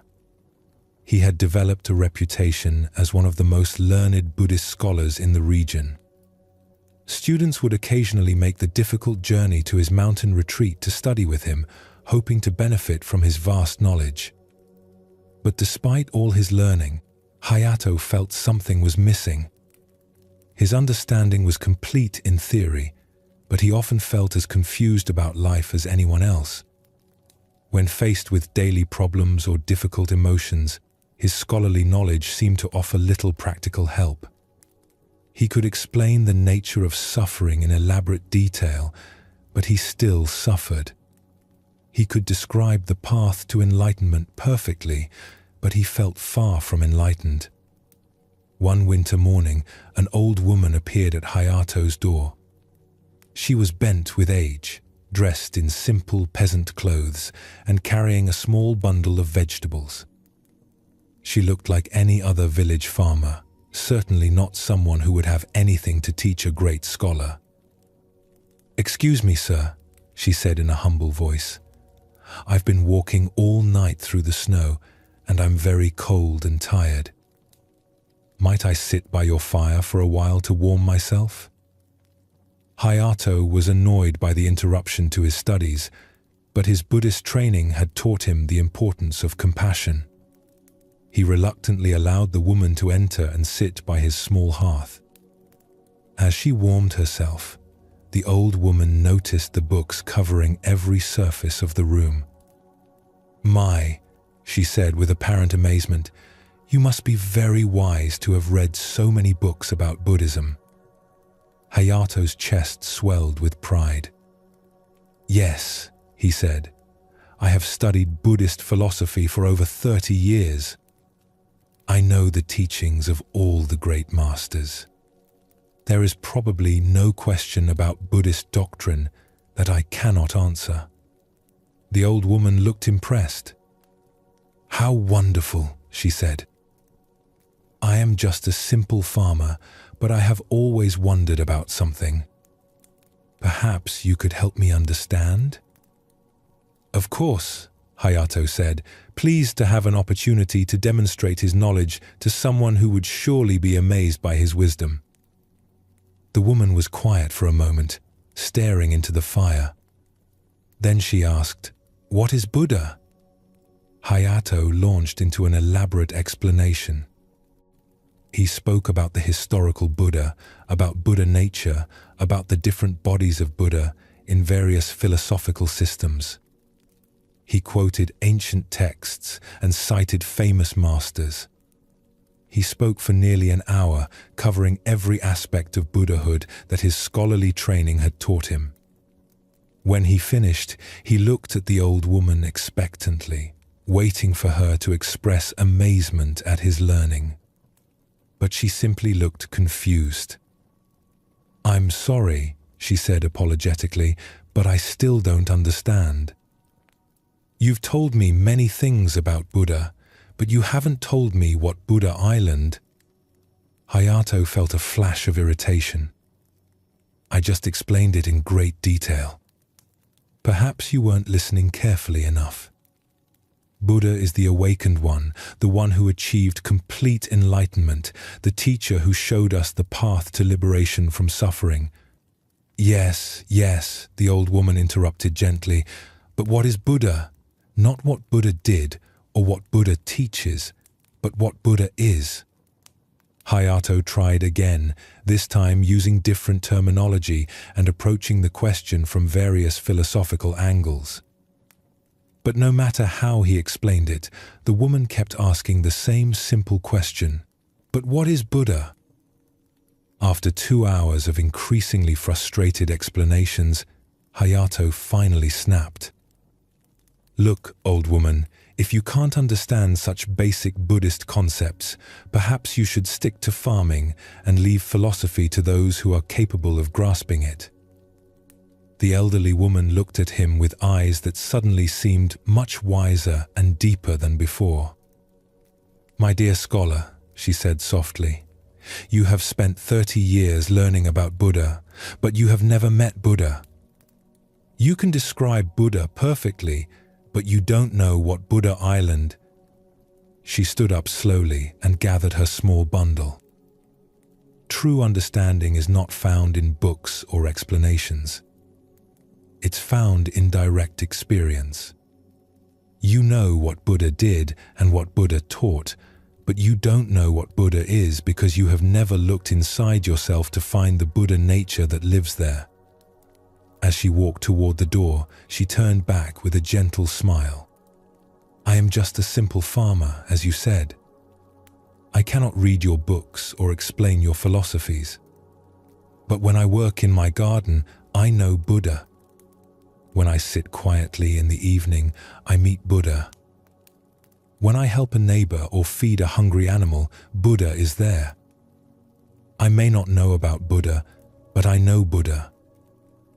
With that, the old woman disappeared into the snowy morning, leaving Hayato alone with his thousands of books and his suddenly empty-feeling knowledge. For days afterward, Hayato could not concentrate on his studies. The woman's simple question kept echoing in his mind. What is Buddha? He realized that despite all his learning, he truly could not answer this most basic question from direct experience.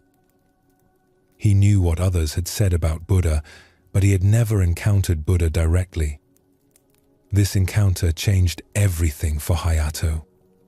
He didn't abandon his books entirely, but he began to balance his scholarly study with simple meditation practice. He started paying attention to his daily activities the way the old woman had described, looking for Buddha in ordinary moments rather than just in philosophical texts. Gradually, Hayato's understanding transformed from something he carried in his head to something he experienced in his heart.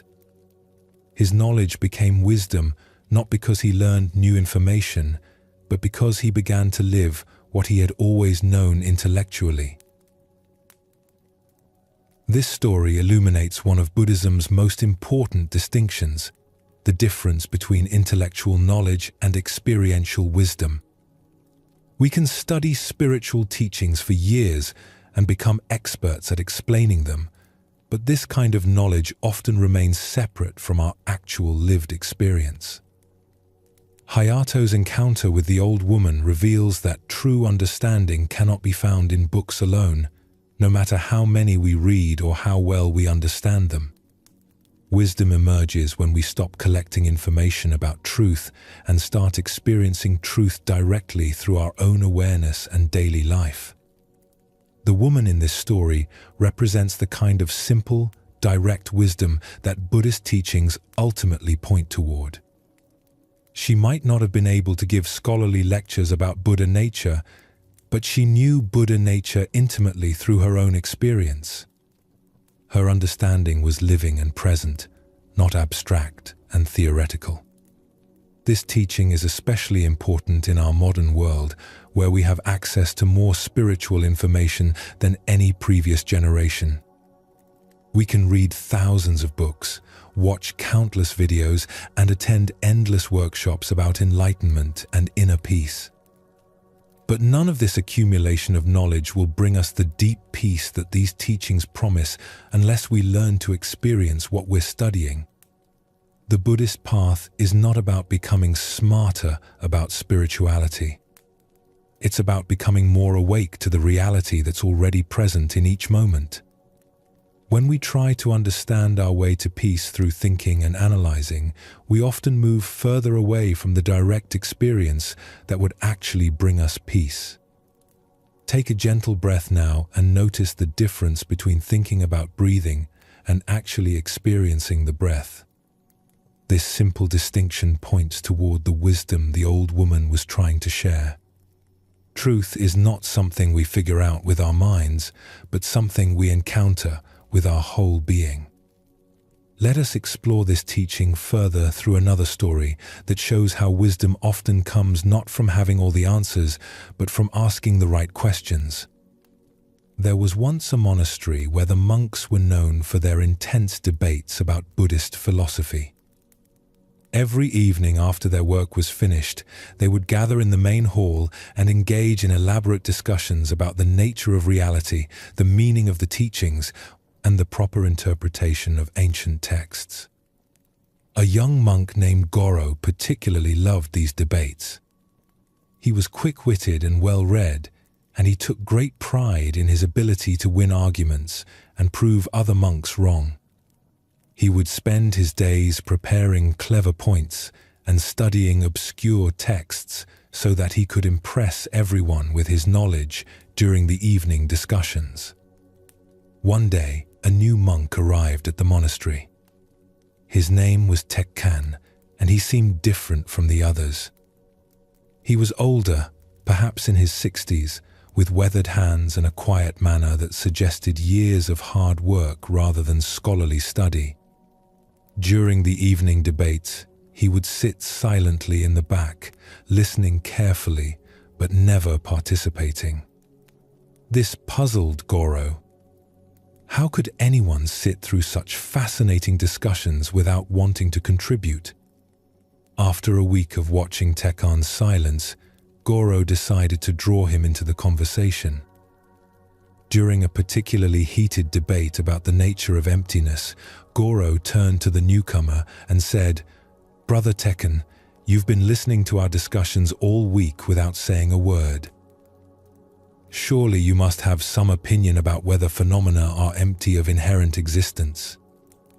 All eyes turned to Tekken, who looked slightly uncomfortable at being put on the spot. He was quiet for a long moment before responding, "I'm sorry, but I don't really understand what you mean by inherent existence. Could you explain it to me?" Goro was delighted. Here was a chance to display his knowledge to someone who was clearly less educated than himself. He launched into a detailed explanation of emptiness philosophy, using technical terms and citing ancient masters. When he finished, Tekken nodded slowly. "Thank you for that explanation. But I'm still not sure I understand. Can you give me an example of something that has inherent existence and something that doesn't?" Goro was happy to oblige. He spent another 20 minutes providing examples and elaborating on his philosophical understanding. But when he finished, Tekken asked another simple question that showed he still didn't quite grasp the concept. This pattern continued for several evenings. Tekken would ask innocent questions that seemed to reveal his lack of sophisticated understanding, and Goro would respond with increasingly elaborate explanations. The other monks began to see Tekken as somewhat simple, unable to grasp the complex ideas that they debated so skillfully. But something strange began to happen. As Goro tried to explain these concepts to someone who seemed to know nothing about philosophy, he found himself having to examine his own understanding more carefully. Tekken's simple questions forced him to think about what he actually meant by the words he used so confidently. One evening, Tekken asked a question that stopped Goro in his tracks. "Brother Goro, you've explained emptiness to me many times now, and I'm grateful for your patience. But I wonder, when you're not explaining emptiness, when you're just living your daily life, how does this understanding change the way you experience washing dishes or sweeping floors?" Goro opened his mouth to answer, but no words came. He realized that despite all his sophisticated explanations, his understanding of emptiness had never actually changed how he experienced ordinary activities. It remained an intellectual concept separate from his lived experience. "I'm not sure," he admitted, feeling embarrassed for the first time in years. Tekken smiled gently. "Thank you for your honesty. You see, I spent 40 years as a farmer before coming here. I never learned the proper names for Buddhist concepts, and I can't engage in philosophical debates. But when I plant seeds in empty soil, I experience something that might be what you call emptiness. When I watch crops grow through interdependence with sun and rain and soil, I see what you might call dependent origination." He paused, looking around at the gathered monks. "I came here hoping to learn the names for what I had already experienced in my daily work. But I'm starting to think that maybe the names are not the most important thing. Maybe the experience is what matters." The room fell silent. For the first time, many of the monks questioned whether their sophisticated debates were bringing them closer to wisdom or further from it. "Don't misunderstand me," Tekken continued. "I'm not saying study is worthless. I'm grateful for all the explanations you've given me. But I wonder if sometimes we get so interested in talking about truth that we forget to live it." From that night forward, the character of the monastery's evening gatherings began to change. Instead of trying to win debates about concepts, the monks started sharing how their understanding affected their daily experience. Instead of competing to show off their knowledge, they began asking genuine questions about how to live with greater wisdom and compassion. Goro discovered that Tekkan's simple questions had been far more valuable than all his clever arguments. By forcing him to examine what his knowledge actually meant in practical terms, the older monk had helped him begin to transform intellectual understanding into lived wisdom. This story reveals another crucial aspect of Buddhist wisdom. True understanding is not measured by how much we know or how well we can explain concepts, but by how deeply our knowledge has transformed the way we actually live. Tekkan's approach to learning was the opposite of what we might expect. Instead of trying to accumulate more information, he was trying to connect the information to his direct experience. Instead of seeking to impress others with his knowledge, he was genuinely curious about how understanding could improve his daily life. The questions Tekkan asked were more valuable than all of Goro's explanations because they pointed toward the gap between knowing about something and knowing something directly. We can memorize every teaching about compassion, but until we actually become more compassionate in our daily interactions, our knowledge remains incomplete. This teaching offers profound relief because it means we don't need to become scholars or experts to benefit from Buddhist wisdom. We don't need to understand every philosophical nuance or memorize complex texts. We simply need to take whatever understanding we have, however basic, and begin applying it to our actual experience. The deep peace that these teachings offer comes not from intellectual mastery, but from the gradual transformation of how we meet life moment by moment.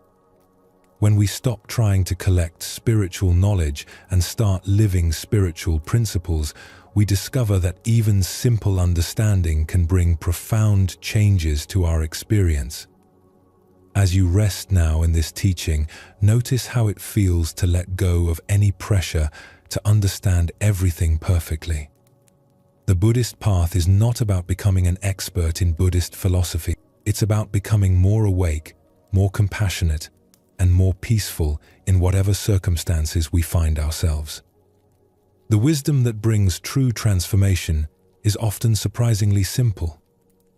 Like the old woman who knew Buddha through her daily work, like Tekkan who understood emptiness through farming, we can find the deepest teachings reflected in our most ordinary activities when we bring genuine attention and care to them.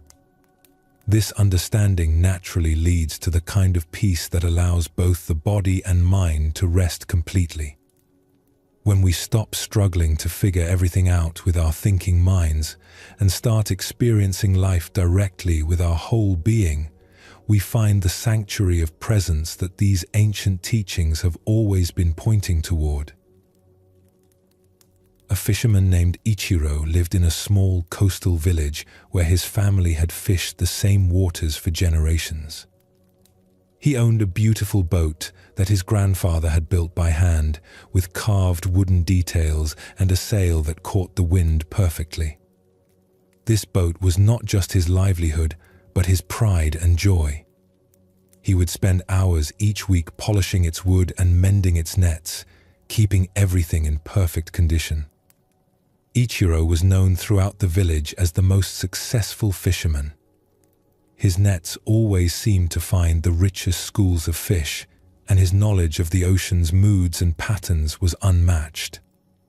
Other fishermen would watch him launch his boat each morning and hope to learn his secrets. But Ichiro had become so attached to his boat and his success that fishing was no longer enjoyable. Every morning he would wake up worried about the weather, anxious about whether the fish would be running, fearful that something might damage his precious boat.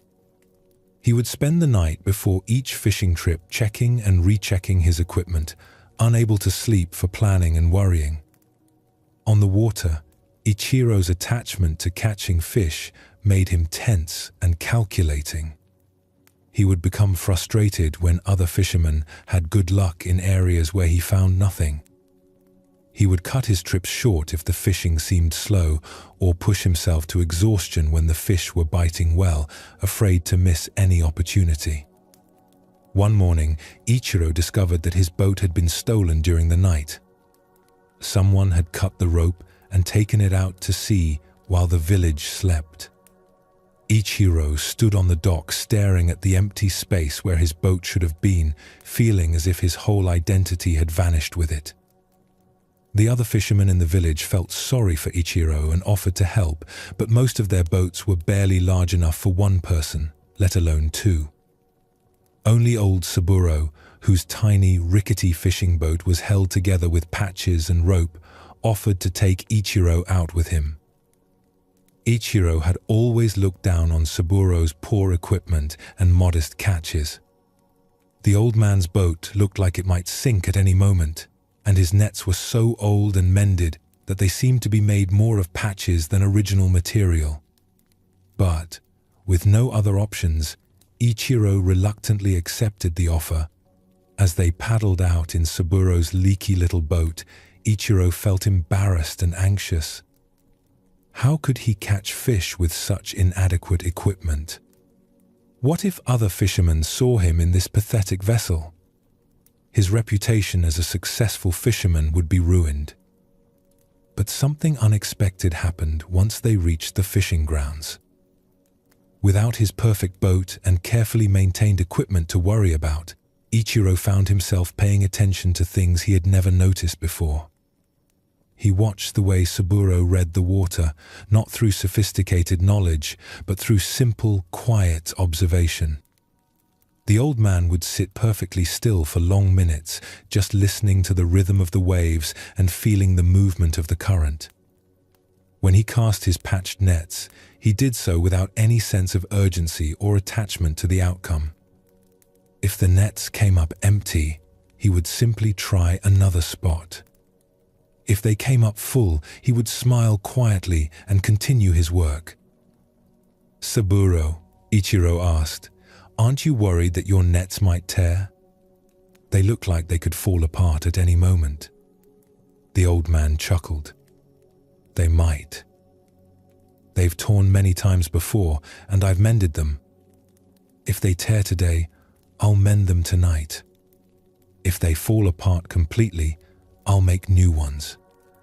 The fish don't care how pretty the nets are."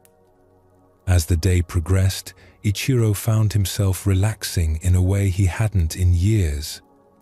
Without his own equipment to maintain and protect, he could simply focus on the experience of fishing itself. He began to remember why he had loved being on the water as a child, before fishing became about success and reputation. To his amazement, they caught more fish that day than he had caught in weeks with his sophisticated boat and equipment. But more importantly, he enjoyed the experience in a way he had almost forgotten was possible. "How is this happening?" he asked Saburo. "Your equipment is so old and simple, but we're having such success." Saburo smiled as he hauled in another net full of fish. "Maybe it's because I'm not afraid of losing anything. My boat is already falling apart, so I don't worry about scratching it. My nets are already patched, so I don't fear tearing them. When you're not protecting anything, you can focus completely on what you're doing." That evening, as they returned to shore, Ichiro realized that the loss of his boat had freed him from something he hadn't even known was imprisoning him. His attachment to his perfect equipment had been preventing him from fishing with the natural ease and attention that actually brought success. Over the following weeks, while he waited to see if his stolen boat would be recovered, Ichiro continued fishing with Saburo. Each day brought new discoveries about how his attachment to having the best equipment had actually been making him a worse fisherman. His constant worry about protecting his possessions had prevented him from being fully present for the work itself. When his boat was eventually found and returned to him, Ichiro faced an interesting choice. He could return to his old way of fishing with all its anxiety and attachment. Or he could continue with the freedom he had discovered in Saburo's simple approach. He chose to keep his boat but to fish with a different attitude. He still maintained his equipment carefully, but he no longer lived in fear of losing it. He still worked to catch fish, but he didn't let his success or failure determine his peace of mind.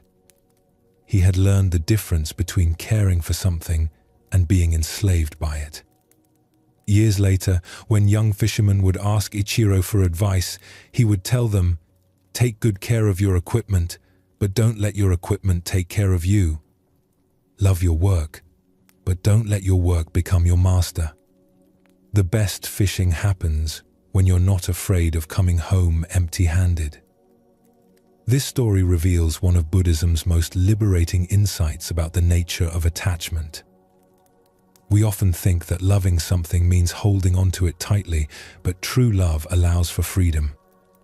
Ichiro discovered that his attachment to his boat and his success was actually preventing him from enjoying the very activities he thought he was protecting. The Buddhist understanding of non-attachment is often misunderstood as indifference or not caring about anything. But Saburo's example shows us what it really means.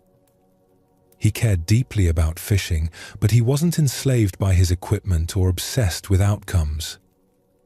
This freedom allowed him to respond naturally and skillfully to whatever each day brought.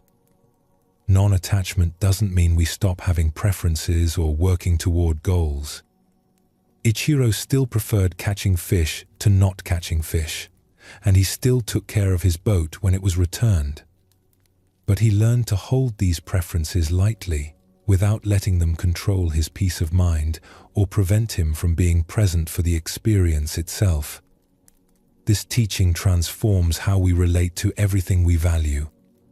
Our relationships become more loving when we stop trying to possess and control the people we care about. Our work becomes more fulfilling when we stop being enslaved by our need for recognition and success. Our possessions bring more joy when we appreciate them without living in fear of losing them. The deep peace that Buddhist teachings offer comes partly from this liberation, from the anxiety of constant protection and control. When we learn to engage fully with life without being attached to specific outcomes, we discover a freedom that no external circumstance can take away. Breathe gently and feel how this understanding creates space in your heart. Notice how even thinking about holding your preferences more lightly brings a sense of relief, like setting down a heavy burden you didn't realize you were carrying. Let us explore this wisdom further through another story that shows how non-attachment can transform even our relationship with our own identity and achievements. Master Ryonen was widely regarded as one of the most beautiful and accomplished women of her generation. Born into a noble family, she had received the finest education and had mastered poetry, calligraphy, music, and dance. Her beauty was legendary throughout the region, and many wealthy men sought her hand in marriage. But Ryonen felt called to a spiritual life. Despite her family's objections and society's expectations, she decided to become a Buddhist nun. She approached several monasteries, but none would accept her. The abbots would take one look at her exceptional beauty and refuse her entry. "Your appearance would be too distracting for the monks," they would tell her. "You should marry and live a conventional life. The monastic path is not suitable for someone like you." Ryonen was determined to pursue her spiritual calling, but her physical beauty had become an obstacle she couldn't overcome. She began to understand that her attachment to her appearance and society's attachment to it was preventing her from living the life she truly wanted. After being rejected by the 7th monastery, Ryonen made a radical decision. She returned home and went to the kitchen, where she heated a large iron pot until it was red hot. Then, without hesitation, she pressed the burning metal against her face, scarring herself permanently. The physical pain was intense, but the emotional liberation was immediate. She had freed herself from the burden of exceptional beauty that had defined her entire life. She was no longer the beautiful Ryonan, but simply Ryonan, a woman seeking spiritual understanding. When she appeared at the 8th monastery with her scarred face, the abbot accepted her immediately. Her willingness to sacrifice her most prized possession, her beauty, demonstrated the depth of her commitment to spiritual practice. In the years that followed, Ryonan became known not for her appearance, but for her wisdom and compassion. She wrote poetry that captured profound spiritual insights, and her teachings helped countless students understand the path to liberation. One of her most famous poems, written years after her self-scarring, reads, "To serve Buddha, I burned my face with fire. The flames that scarred my features long ago are nothing to the burning of my soul. Both fires lead to the same place of peace." Students would sometimes ask Ryonan if she regretted destroying her beauty. She would smile and say, "I destroyed nothing. I only freed myself from the prison of others' expectations and my own attachment. The beauty that mattered was always on the inside." But the most profound part of Ryonan's story came near the end of her life. A young nun approached her and said, "Master, I admire your sacrifice, but I cannot imagine being brave enough to destroy my appearance as you did. How did you find such courage?" Ryonan looked at her student with eyes full of gentle wisdom. "I did not destroy my appearance out of courage," she said. "I destroyed it out of attachment. I was so attached to becoming a nun that I was willing to sacrifice anything to achieve that goal." The young nun looked confused. "But isn't dedication to spiritual practice a good thing?"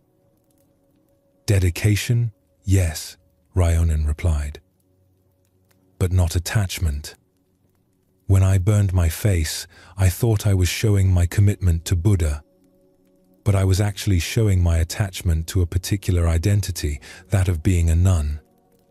I traded one form of attachment for another." She paused, looking out at the monastery garden where flowers bloomed and faded according to their natural cycles. True freedom comes not from changing our external circumstances, but from releasing our grip on all identities, even spiritual ones. The Buddha I sought by becoming a nun was the same Buddha that was present when I was a beautiful woman in my father's house. I simply couldn't see it then because I was too attached to my appearance. "So was your sacrifice meaningless?" the student asked. Ryonan smiled. "No, it was necessary for me at that time. Sometimes we must go to extremes to learn what moderation means. My scarred face taught me something that no amount of studying could have revealed. It showed me that freedom comes not from changing what we look like or what role we play, but from changing how tightly we hold on to these things." This profound story reveals multiple layers of Buddhist teaching about attachment and identity. Ryonan's initial attachment to her beauty prevented her from pursuing the spiritual life she desired. But her later attachment to becoming a nun led her to an extreme action that, while effective in achieving her goal, was itself another form of clinging.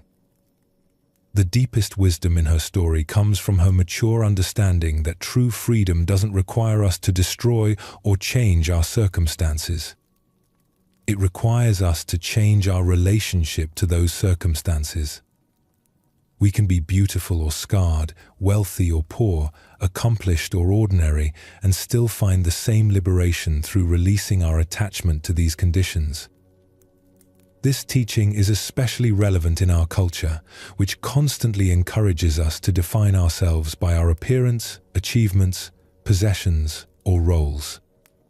We think we are our job title, our relationship status, our physical attributes, or our social position. But Buddhist wisdom teaches us that these identities, while practically useful, are not our true nature.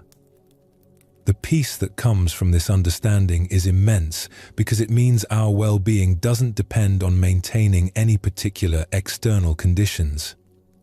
We don't have to stay young, successful, healthy, or admired to be fundamentally okay. Our deepest security comes from recognizing what remains unchanged, regardless of our changing circumstances. Ryanan's final insight points toward the ultimate teaching of non-attachment. Even our spiritual practices and achievements can become new forms of bondage if we cling to them too tightly. The goal is not to become a perfect meditator or an enlightened being, but to recognize the freedom that is always present regardless of our spiritual accomplishments. This doesn't mean we abandon effort or stop caring about our growth and development. It means we hold our spiritual journey lightly, engaging wholeheartedly while remaining unattached to specific outcomes. Like Ichiro learning to fish without fear of failure, we can practice without being enslaved by our need for spiritual success. As you rest in this teaching now, feel into the possibility of releasing your grip on whatever identities you've been holding most tightly.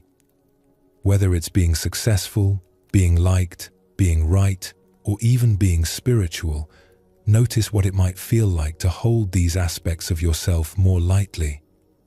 This is the freedom that Buddhist teachings ultimately point toward. Not the freedom from having preferences or responsibilities, but the freedom from being controlled by our preferences and responsibilities. Not the freedom from caring about life, but the freedom to care without suffering when things don't go according to our plans. In this space of non-attachment, we find the deep peace that allows us to engage fully with life while remaining unshakably calm at our center. This is the sanctuary that these ancient teachings offer, a place of rest that no external change can disturb because it doesn't depend on anything external at all. In the mountains above a small village lived a woodcutter named Daichi, who had spent his entire life cutting and selling firewood. Every morning he would climb the steep forest paths, select the right trees, and spend the day cutting and splitting wood. Every evening he would return home tired and satisfied with his simple work. Daichi had always thought of himself as just a woodcutter, nothing more. He was not educated like the village scholars, not wealthy like the merchants, not artistic like the craftsmen. When people asked him what he did, he would say simply, "I cut wood. That's all I know how to do." One day, while working deep in the forest, Daichi heard strange sounds coming from a nearby grove. Following the sounds, he discovered a group of monks who had become lost while traveling between monasteries. They were sitting by a small stream, looking worried and confused. Their leader, an elderly abbot, approached Daichi respectfully. "Excuse me, friend. We have been walking for 2 days and cannot find our way back to the main path. Do you know these mountains well?" Daichi nodded. "I've been walking these paths for 40 years. I know every tree and stream in these mountains." The abbot's face lit up with relief. "Could you possibly guide us back to the road that leads to Zenzen Temple? We would be very grateful for your help." Daichi agreed immediately, though it meant leaving his work for the day. He led the group of 15 monks through paths that seemed completely unmarked to them, but were as familiar to him as the rooms of his own house. As they walked, the monks were amazed by Daichi's knowledge of the forest. "How do you know that this path leads to the main road?" One monk asked as Daichi guided them through what seemed like dense, pathless woods. "I can tell by the way the moss grows on the trees," Daichi explained. "The moss is thicker on the north side, and I know the road runs east-west through this valley. Also, I can hear the sound of the river that runs beside the road." The monks listened carefully and realized they could hear nothing but forest sounds. But as they continued following Daichi, they indeed came to a river, and soon after, to the main road. As they walked, Daichi continued to share his knowledge naturally. He pointed out which plants could be eaten safely, which ones could heal minor injuries, where the best water could be found, and how to read weather signs in the sky and wind. "You know so much about living in harmony with nature," one young monk said with obvious admiration. "Have you studied these things in books?" Daichi laughed. "I can't read books. I just pay attention to what the forest teaches me every day. When you spend enough time with trees and streams, they tell you what you need to know." When they reached the road that would lead the monks safely to their destination, the abbot took Daichi's hands in gratitude. "My friend, you have saved us from a very difficult situation. How can we repay your kindness?"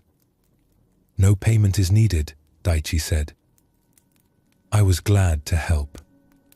But the abbot was not finished. "You say you are just a woodcutter, but today you have been our teacher. You have shown us wisdom about reading nature that none of our books contain. You have demonstrated compassion by helping strangers without expecting anything in return. You have shared your knowledge freely and guided us with patience."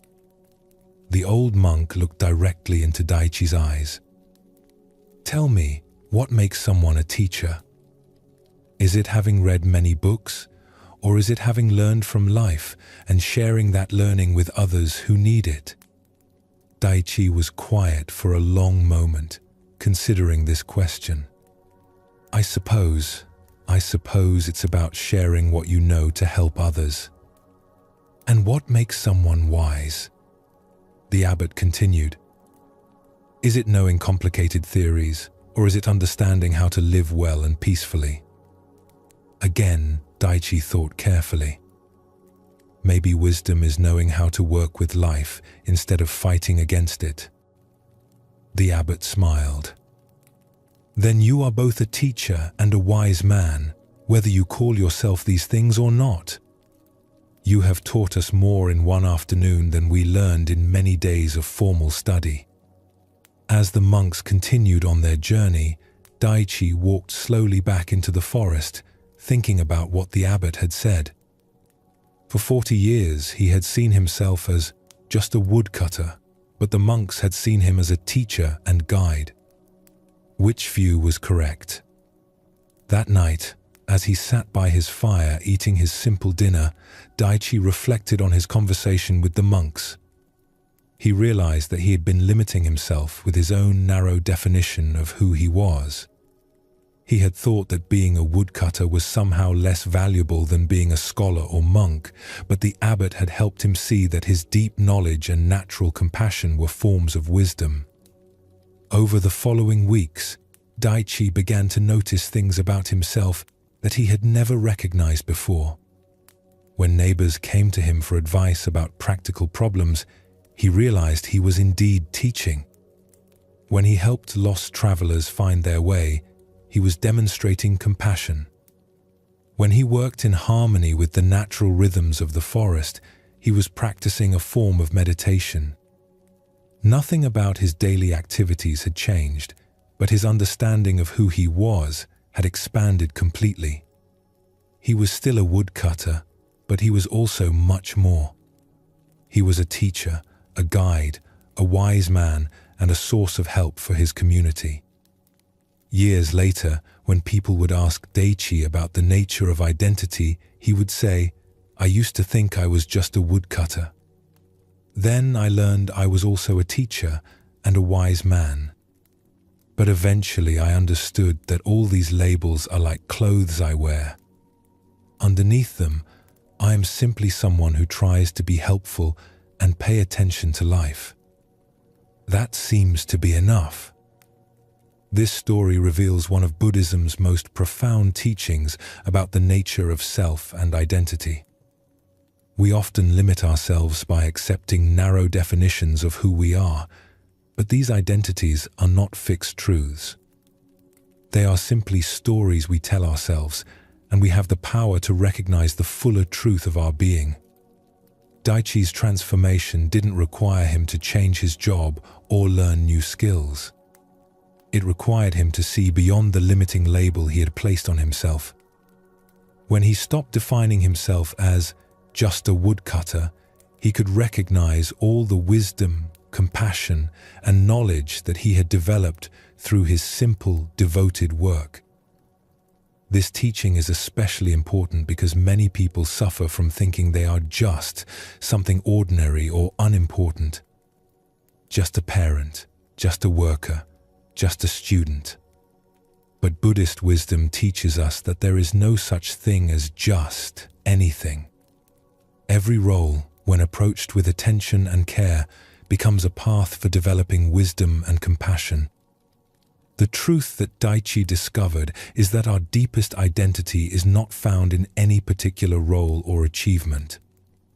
It's found in our capacity to pay attention, to learn from experience, and to help others. These qualities can develop within any life circumstances, whether we're woodcutters or scholars, parents or professionals. This understanding brings tremendous freedom because it means we don't need to change our external circumstances to discover our true value. We don't need special education, impressive jobs, or recognized status to be worthy of respect and self-acceptance. The wisdom and compassion that matter most can develop through any sincere engagement with life. Take a gentle breath and feel how this teaching creates space around any limiting ideas you might have about yourself. Notice what it might feel like to see beyond the labels you've accepted and recognize the fuller truth of who you are. Let us explore this wisdom further through another story that shows how our true nature is often hidden not by circumstances, but by our own mistaken ideas about what makes someone valuable. There was once a monastery that took in orphan children and raised them as part of the community. One of these children, a boy named Kodo, had been found as an infant with no knowledge of his parentage or background. The monks raised him with love and care, but Kodo always felt different from the others. Unlike the monks who had chosen their spiritual path, Kodo felt like he belonged nowhere in particular. He wasn't officially a monk, since he had never taken vows, but he wasn't a regular villager either, since he had been raised in the monastery. He helped with daily tasks and participated in temple life, but he often felt like he was just existing without any real purpose or identity. As Kodo grew into a young man, his sense of not belonging became stronger. He would watch the monks during their formal ceremonies and feel like an outsider. He would see village families during festivals and feel envious of their clear family bonds. He began to think of himself as nobody special, just someone who had happened to end up at the monastery by accident. One day, a famous master from the capital came to visit their temple. Master Sojin was known throughout the region for his wisdom and his ability to see the true nature of anyone he met. The local monks were excited to receive such an honored guest, and they prepared their finest ceremonies and presentations to impress him. During Master Sojin's stay, each monk was invited to meet with him privately to receive personal guidance. Kodo assumed he wouldn't be included in these meetings since he wasn't officially a monk, but to his surprise, he was called to see the master just like everyone else. Kodo approached the meeting nervously, unsure what to say to such an important teacher. He entered the simple room where Master Sojin was sitting and bowed respectfully. "Please sit," the master said kindly. "Tell me about yourself." "There isn't much to tell, Master," Kodo said humbly. "I'm not really anybody special. I was left here as a baby, and the monks have been kind enough to let me stay. I help with daily work, but I don't have any particular skills or purpose. I'm just here." Master Sogen listened carefully to this self-description, studying Kodo's face with gentle attention. When Kodo finished, the master asked, "Who told you that you are nobody special?" Kodo was surprised by the question. "Well, nobody told me directly. I just know it's true. I don't have parents or a family name. I haven't taken vows or achieved anything important. I'm just an orphan who lives at a monastery." "I see," Master Sogen said quietly. "And who told you that having parents makes someone special? Who decided that taking vows or achieving things determines a person's value?" Kodo had never thought about these questions before.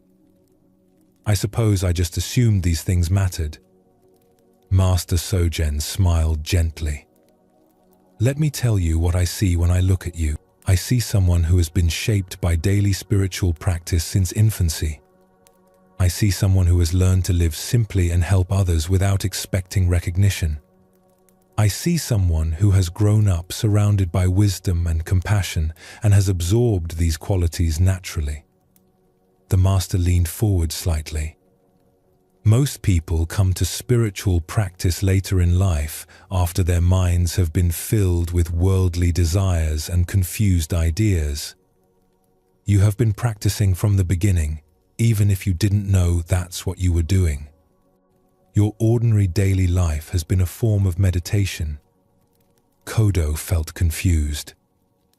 "But I've never achieved enlightenment or had profound realizations like the stories about great masters." "And how do you know that?"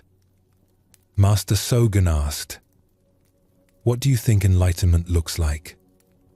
Do you think it must come with dramatic visions or supernatural powers? I thought it would feel different somehow. I thought enlightened people would feel special or different from ordinary people."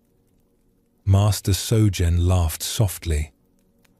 "My friend, you have been looking for enlightenment as if it were something extraordinary that would make you feel important and special. But what if enlightenment is simply the complete acceptance of being ordinary? What if wisdom is found not in feeling special, but in recognizing that everyone is already complete exactly as they are?" He gestured toward the window where they could see other monks going about their daily tasks. "Look at your brothers out there. They are sweeping, cooking, gardening. Are they any less wise when they're doing these simple tasks than when they're sitting in meditation? Is their Buddha nature only present during formal practice?" Kodo watched the familiar scene of daily monastery life with new eyes. He began to understand what the master was pointing toward. "The Buddha nature you've been seeking," Master Sogen continued, "is not hidden somewhere inside you waiting to be discovered through special achievements. It's what's been looking through your eyes your whole life. It's what's been present during every moment of kindness, every act of service, every instant of simple attention to your daily tasks." Master Sogen stood up and placed a gentle hand on Kodo's shoulder. "You came here telling me you are nobody special, and, in a way, you're absolutely right. You are not special in the way the ego wants to be special, not important in the way the mind wants to be important. But this ordinariness you're disappointed by is actually your greatest gift. You have lived your whole life without the burden of trying to become someone special, and because of that, you have remained naturally who you really are." That evening, as Kodo went about his usual tasks of helping with dinner and evening cleanup, everything felt simultaneously exactly the same and completely different. He was still doing the same work, still living the same simple life, but he was no longer waiting for something better to happen. He was no longer looking for a different identity or a special achievement to make him feel valuable. He realized that the seeking itself had been the only thing preventing him from recognizing what was already present. His true nature had been there all along, not hidden, but so obvious that he had overlooked it while searching for something more dramatic. This profound story illuminates the deepest teaching about our true nature in Buddhist wisdom.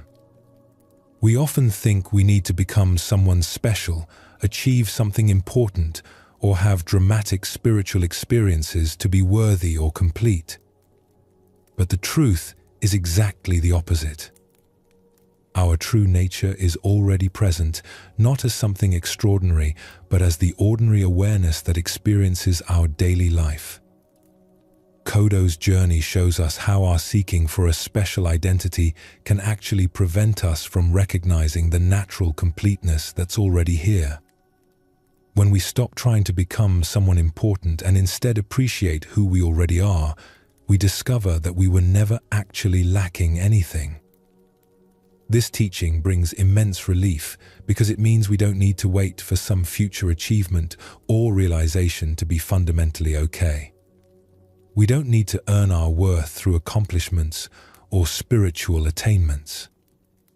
The awareness that's reading these words right now, the consciousness that experiences your thoughts and feelings, is already complete and perfect, just as it island. The Buddhist path is not about becoming enlightened, but about recognizing the enlightenment that's already present.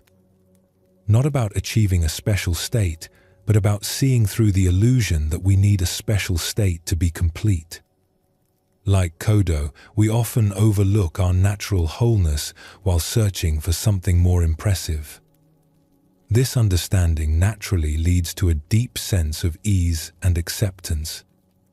When we stop trying to be someone other than who we are, when we stop waiting for some future moment when we'll finally be good enough or special enough, we can rest in the simple truth of our present experience. As you settle into this teaching now, feel into the possibility that you are already exactly who you're meant to be. Not perfect in the sense of having no room for growth or learning, but complete in the sense that your fundamental nature lacks nothing. The peace that Buddhist teachings offer is not something you need to achieve, but something you can recognize right here, right now, in the simple fact of your own aware presence. This recognition is the greatest gift these ancient teachings offer. Not techniques for becoming better, but the wisdom to see that underneath all our ideas about ourselves, we are already whole. This wholeness is what allows us to rest completely, knowing that we are home exactly where we are. There once lived a master gardener named Yuki, who was famous throughout the region for creating the most beautiful gardens anyone had ever seen. Her specialty was cherry trees, and people would travel from distant provinces just to walk through her gardens during the brief cherry blossom season. Yuki had spent 40 years perfecting her art. She knew exactly which varieties of cherry trees would bloom at different times, creating waves of color that lasted for weeks. She understood how to shape the trees so their blossoms would frame mountain views perfectly. She had created stone paths that guided visitors to see each tree from its most beautiful angle. But Yuki had a problem that troubled her deeply. Every year, just as her gardens reached their peak beauty, the cherry blossoms would begin to fall. Within days, the magnificent display she had worked all year to create would be gone, leaving only green leaves where stunning flowers had been. The fleeting nature of the blossoms filled her with sadness and frustration. Why must something so beautiful last such a short time? She would ask herself, as she swept the fallen petals from her paths. If only I could make the blossoms stay longer, then people could truly appreciate their beauty. Yuki began experimenting with ways to extend the blooming period. She tried different fertilizers, built small shelters to protect the flowers from wind and rain, and even attempted to coat some blossoms with clear substance to preserve them. But nothing worked. The cherry blossoms followed their natural rhythm, blooming gloriously and then falling away, regardless of her efforts to control them. One spring morning, as Yuki was sadly sweeping up another pile of fallen petals, an old monk appeared on the path. He was walking slowly, stopping frequently to look at the trees, even though most of the blossoms had already fallen. "Excuse me," Yuki called to him, "you've come too late. The peak blooming was last week. There's not much left to see now." The monk looked surprised. "Too late? But I can see many beautiful things right now." He gestured toward a tree where the last few blossoms clung to branches that were already showing fresh green leaves. "Look how lovely this is, the old blossoms saying goodbye while new life begins." Yuki looked where he was pointing, but saw only the remnants of what had been much more beautiful days earlier. "But you should have seen it last week, when all the trees were in full bloom. That was when it was truly magnificent." The old monk smiled and sat down on a stone bench beneath the nearly bare tree. "Tell me about that day." Yuki's eyes lit up as she described the peak bloom. Every tree was covered in perfect pink and white flowers. The air was filled with their delicate fragrance. Visitors walked the paths in wonder, some of them with tears in their eyes from the beauty. It was like paradise itself. "It sounds wonderful," the monk said. "And how did you feel during that perfect day?" Yuki paused, remembering. "I felt anxious, actually. Even while people were praising the beauty, I was worried about how long it would last. I kept looking for signs that the petals were beginning to fall. I couldn't fully enjoy the moment because I was already dreading its end." The monk nodded thoughtfully. "And how do you feel now, a week later?" "Sad. Empty. Like the whole year of work was wasted because the beauty was so brief." The old monk was quiet for a long moment, watching a few remaining petals drift slowly to the ground. Then he asked, "What if the shortness of the blooming is not the enemy of beauty, but the source of it?" Yuki looked confused. "What do you mean?" "Tell me," the monk said, "would people travel from distant provinces to see cherry blossoms if they bloomed all year long? Would visitors walk your paths with tears in their eyes if the flowers lasted for months? Would you treasure the sight of full bloom if it was always available?" Yuki had never considered this perspective. "I suppose not. If cherry blossoms bloomed constantly, they would become ordinary." "Exactly," the monk smiled. "The very thing that causes you sadness, the brief nature of the blossoms, is what makes them so precious. Their beauty is inseparable from their impermanence. When people see cherry blossoms, they are not just seeing pretty flowers. They are seeing the poignant truth that all beautiful things pass away, and this knowledge makes the beauty even more meaningful."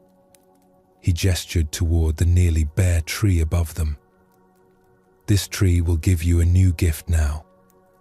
In a few weeks, it will offer fresh green shade for summer visitors. In autumn, it will display brilliant colored leaves. In winter, it will show you the elegant structure of its bare branches. Each season has its own beauty, but only because each season lets go when its time is finished." As they sat together, Yuki began to see her garden with different eyes. The fallen petals on the path were not just debris to be cleaned up, but evidence of beauty that had been fully expressed and completed. The green leaves beginning to emerge were not inferior replacements for flowers, but the next chapter in the tree's ongoing story. "I have been fighting against the very thing that makes my garden special," she realized. "I wanted to stop time at the moment of peak beauty, but that would destroy what makes the beauty powerful. The monk stood up to continue his walk. The cherry blossoms have been teaching the deepest truth about life for centuries. They show us that because things pass away, each moment is irreplaceable. Because beauty is temporary, it deserves our complete attention and appreciation. When we truly understand impermanence, we don't love things less. We love them more fully. From that day forward, Yuki's relationship with her garden completely transformed. She still worked carefully to create the best conditions for blooming, but she no longer fought against the natural cycle of flowering and fading. During peak bloom, instead of worrying about when it would end, she would sit quietly among the trees and drink in their beauty completely. When the petals began to fall, instead of feeling sad, she would appreciate the graceful way the blossoms completed their brief dance and made space for what came next. Visitors noticed the change in Yuki. She seemed more present and peaceful, more able to share in their wonder rather than being distracted by her own concerns. The garden itself seemed more beautiful somehow, not because the flowers lasted longer, but because the gardener had learned to love them exactly as they were, temporary and perfect. This story reveals one of Buddhism's most profound teachings about the nature of impermanence. We often think that if we could make beautiful moments last forever, we would be happier. But the truth is exactly opposite. The temporary nature of experiences is what gives them their preciousness and power to move us. When we truly understand impermanence, we stop wasting time trying to grasp and hold on to fleeting moments and instead learn to be fully present for them while they're here. Like Yuki discovering that her anxiety about losing the blossoms was preventing her from enjoying them, we often miss the beauty of the present moment because we're worried about its ending. This teaching transforms how we relate to everything we love. Instead of being paralyzed by the knowledge that good times won't last forever, we can be liberated by it. Each moment becomes precious precisely because it won't come again. Each experience with loved ones becomes meaningful because our time together is limited. Each day becomes a gift because we know it's not guaranteed. The Buddhist understanding of impermanence is not meant to make us sad or pessimistic. It's meant to wake us up to the incredible value of what's happening right now. When we stop fighting against the natural flow of change and instead learn to appreciate each stage of life's unfolding, we find a deeper peace and gratitude than any attempt to freeze time could ever provide. Take a gentle breath and feel how this understanding creates both tenderness and appreciation for this moment. Notice how knowing that this peaceful time won't last forever makes it more precious, not less. This is the gift that accepting impermanence offers us.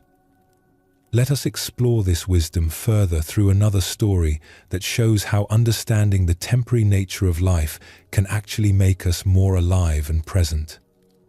In a mountain village, there lived an old doctor named Kenji who had spent his entire career caring for the people of his community. He had delivered their babies, treated their illnesses, and comforted their families through times of loss.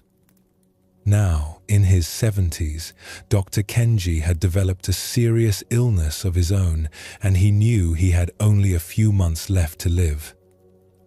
Many people expected Dr. Kenji to become depressed or bitter about his diagnosis.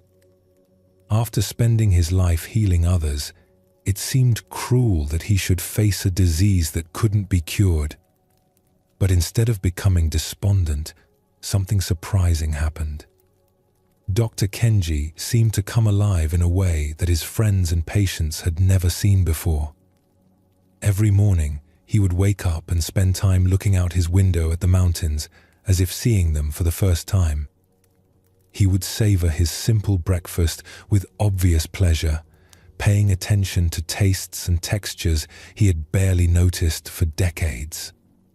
When neighbors came to visit, he would listen to their stories with complete attention, as if each conversation was the most important thing in the world. Dr. Kenji also began doing things he had always said he didn't have time for. He started painting watercolors of the mountain views from his house. He wrote long letters to old friends he hadn't contacted in years. He spent hours sitting with children in the village, telling them stories and listening to their dreams and concerns. His assistant, a young nurse named May, was puzzled by this transformation. One afternoon, as Dr. Kenji was carefully painting a picture of a single flower in a small vase, she asked him about the change she had observed. "Doctor, forgive me for asking, but you seem happier now than I've ever seen you, even though you're facing such a difficult situation. How is this possible?" Dr. Kenji set down his brush and smiled at the young woman. "May, do you know what I discovered when I learned I was dying?" "What?" "I discovered that I had been dying all along. We all are. The only difference is that now I know approximately how much time I have left, and this knowledge has become a great teacher." May looked confused, so Dr. Kenji continued. "For 70 years, I lived as if I had unlimited time. I would put off conversations with old friends, thinking I would call them next month. I would rush through meals to get to the next task, assuming I could enjoy food properly someday when I wasn't so busy. I would notice beautiful sunsets but barely pause to appreciate them, believing there would always be another sunset tomorrow." He gestured toward the flower he had been painting. "But when you know your time is limited, everything becomes precious. This flower will fade in a few days, and I might not be here to see many more flowers after that. So I paint it now with complete attention, as if it's the most important flower that ever bloomed." Dr. Kenji stood up and walked to the window. "Look at those mountains, May. I have seen them every day for 40 years, but I was usually too preoccupied to really see them. Now that I know I won't be looking at them much longer, each time I see them feels like a miracle." May began to understand. "You're saying that knowing about death makes life more meaningful?" "Not just knowing about death intellectually, but really accepting that our time is limited," Dr. Kenji clarified. "Most people know they will die someday, but they live as if they have forever. When you truly accept impermanence, not as a sad fact, but as the thing that makes each moment irreplaceable, everything changes." He returned to his painting, adding careful details to the flower's petals. "I'm not happy because I'm dying, May. I'm happy because I'm finally truly living. For the first time in decades, I'm not postponing my life, waiting for some perfect moment to begin appreciating what I have. I'm here now, completely present for whatever time remains." Over the following weeks, May watched Dr. Kenji continue to embrace each day with remarkable presence and gratitude. He never seemed to waste a moment on regret or self-pity. Instead, he poured his full attention into whatever he was doing, whether it was having a conversation, eating a meal, or simply watching clouds move across the sky. When Dr. Kenji's condition worsened and he became bedridden, his approach remained the same. He would listen carefully to the sounds outside his window, appreciating birdsong and wind in the trees as if they were precious music. When visitors came, he would look into their eyes with complete attention, making each person feel like they were the most important person in the world. On his final day, Dr. Kenji called May to his bedside. "I want to thank you for caring for me during these months," he said. "And I want to share one last thing with you." "What is that, Doctor?" Don't wait until you're dying to start really living. The knowledge that time is precious doesn't have to come from a terminal diagnosis. Every day is terminal, in the sense that each day that passes is gone forever. If you can remember this, not as a morbid thought, but as a reminder of how valuable each moment is, you will live more fully than most people ever do. Dr. Kenji died peacefully that evening, and those who had witnessed his final months said they had never seen anyone face death with such grace and aliveness. His example became a teaching for the entire village about how understanding impermanence can transform the way we experience life. This profound story shows us how accepting the reality of death can paradoxically make us more alive.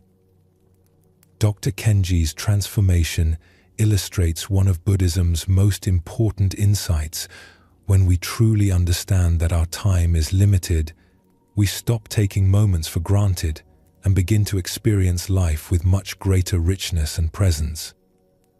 Most of us live with what we might call immortality syndrome. We know intellectually that we won't live forever, but we behave as if we have unlimited time. We postpone important conversations, delay pursuing our dreams, and rush through daily experiences while planning for some future when we'll finally slow down and appreciate what we have. But when we deeply accept impermanence, not just as a concept, but as a lived reality, everything changes. Like Dr. Kenji savoring his breakfast or painting flowers with complete attention, we begin to approach each experience as if it might be our last, because in a very real sense, it might be. This moment, exactly as it is right now, will never come again. The Buddhist teaching of impermanence is ultimately about learning to love life more completely by understanding its temporary nature. Like cherry blossoms being more beautiful because they fade quickly, our experiences become more meaningful when we recognize they won't last forever. This wisdom naturally leads to the kind of presence and gratitude that allows the heart and mind to rest deeply. When we're fully present for this moment, instead of anxiously planning the future or regretting the past, we find the peace that has always been available right here, right now. As you settle into this teaching, feel how accepting impermanence creates a sense of both poignancy and appreciation for your life exactly as it island. You don't need to wait for perfect circumstances or a terminal diagnosis to begin treasuring each breath, each moment of awareness, each opportunity to experience the simple miracle of being alive. This recognition that life is both temporary and precious naturally leads us toward the final integration of all these teachings. When we understand that we have limited time to embody wisdom and compassion, when we see that each moment is irreplaceable, we're ready to rest in the deepest truth that Buddhist teachings offer. The profound peace that comes from being completely present for the gift of existence itself. An old woman named Chiyo lived alone in a simple cottage at the edge of a village. She had spent her whole life there, raising her children, caring for her husband until his death, and helping neighbors through countless seasons of joy and sorrow. Now, in her 80s, she lived quietly with her memories and her daily routine of simple tasks.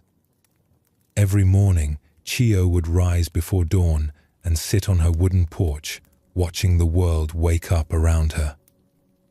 She would listen to the first birds singing, feel the morning air on her skin, and observe the subtle changes in light as the sun rose over the mountains. This morning sitting had become her favorite part of each day. One morning, as Chiyo sat in her usual spot, a young monk appeared on the path in front of her cottage. He was walking quickly, his face showing signs of worry and frustration. He paused when he saw the old woman and decided to approach her. "Honored grandmother," he said, bowing respectfully, I am traveling to study with different masters, hoping to understand the deepest teachings of Buddhism. I have been walking for many days, and I am still far from my destination. Can you tell me if there are any enlightened teachers in this area? Chio looked at the earnest young man with gentle eyes. What kind of teacher are you seeking? She asked. I want to find someone who has realized the ultimate truth, the monk replied. Someone who can show me how to achieve liberation from suffering. I have studied many texts and practiced various techniques, but I still feel far from enlightenment. Surely there must be a master somewhere who can give me the final teaching I need. The old woman was quiet for a moment, then she smiled softly. Would you like to sit with me for a while? The morning is so beautiful, and you look tired from your journey. The monk was impatient to continue his travels, but something in the woman's peaceful presence made him pause. He sat down on the porch steps beside her. Tell me, Chio said gently, what do you hope to find when you meet this enlightened teacher? I want to understand the nature of reality, the monk answered quickly. I want to know how to be free from attachment and suffering. I want to experience the peace that comes from true awakening. Chio nodded thoughtfully. And how will you know when you have found these things? The question surprised the monk. Well, I suppose I will feel different. More peaceful, more wise. I will know that I understand the deepest truths. I see, the old woman said. She gestured toward the garden in front of her cottage, where vegetables were growing in neat rows. I planted those vegetables in spring, tended them through summer, and now in autumn I harvest what I need each day. When I eat the vegetables, am I experiencing the nature of reality? The monk looked confused. I suppose in a way. But that's just ordinary life. I'm seeking something much deeper than daily activities. Chio smiled and pointed to a small bird that had landed near their feet. This little bird doesn't seem to be suffering from attachment. It takes what it needs and moves on. It doesn't appear to be seeking enlightenment, yet it seems quite free.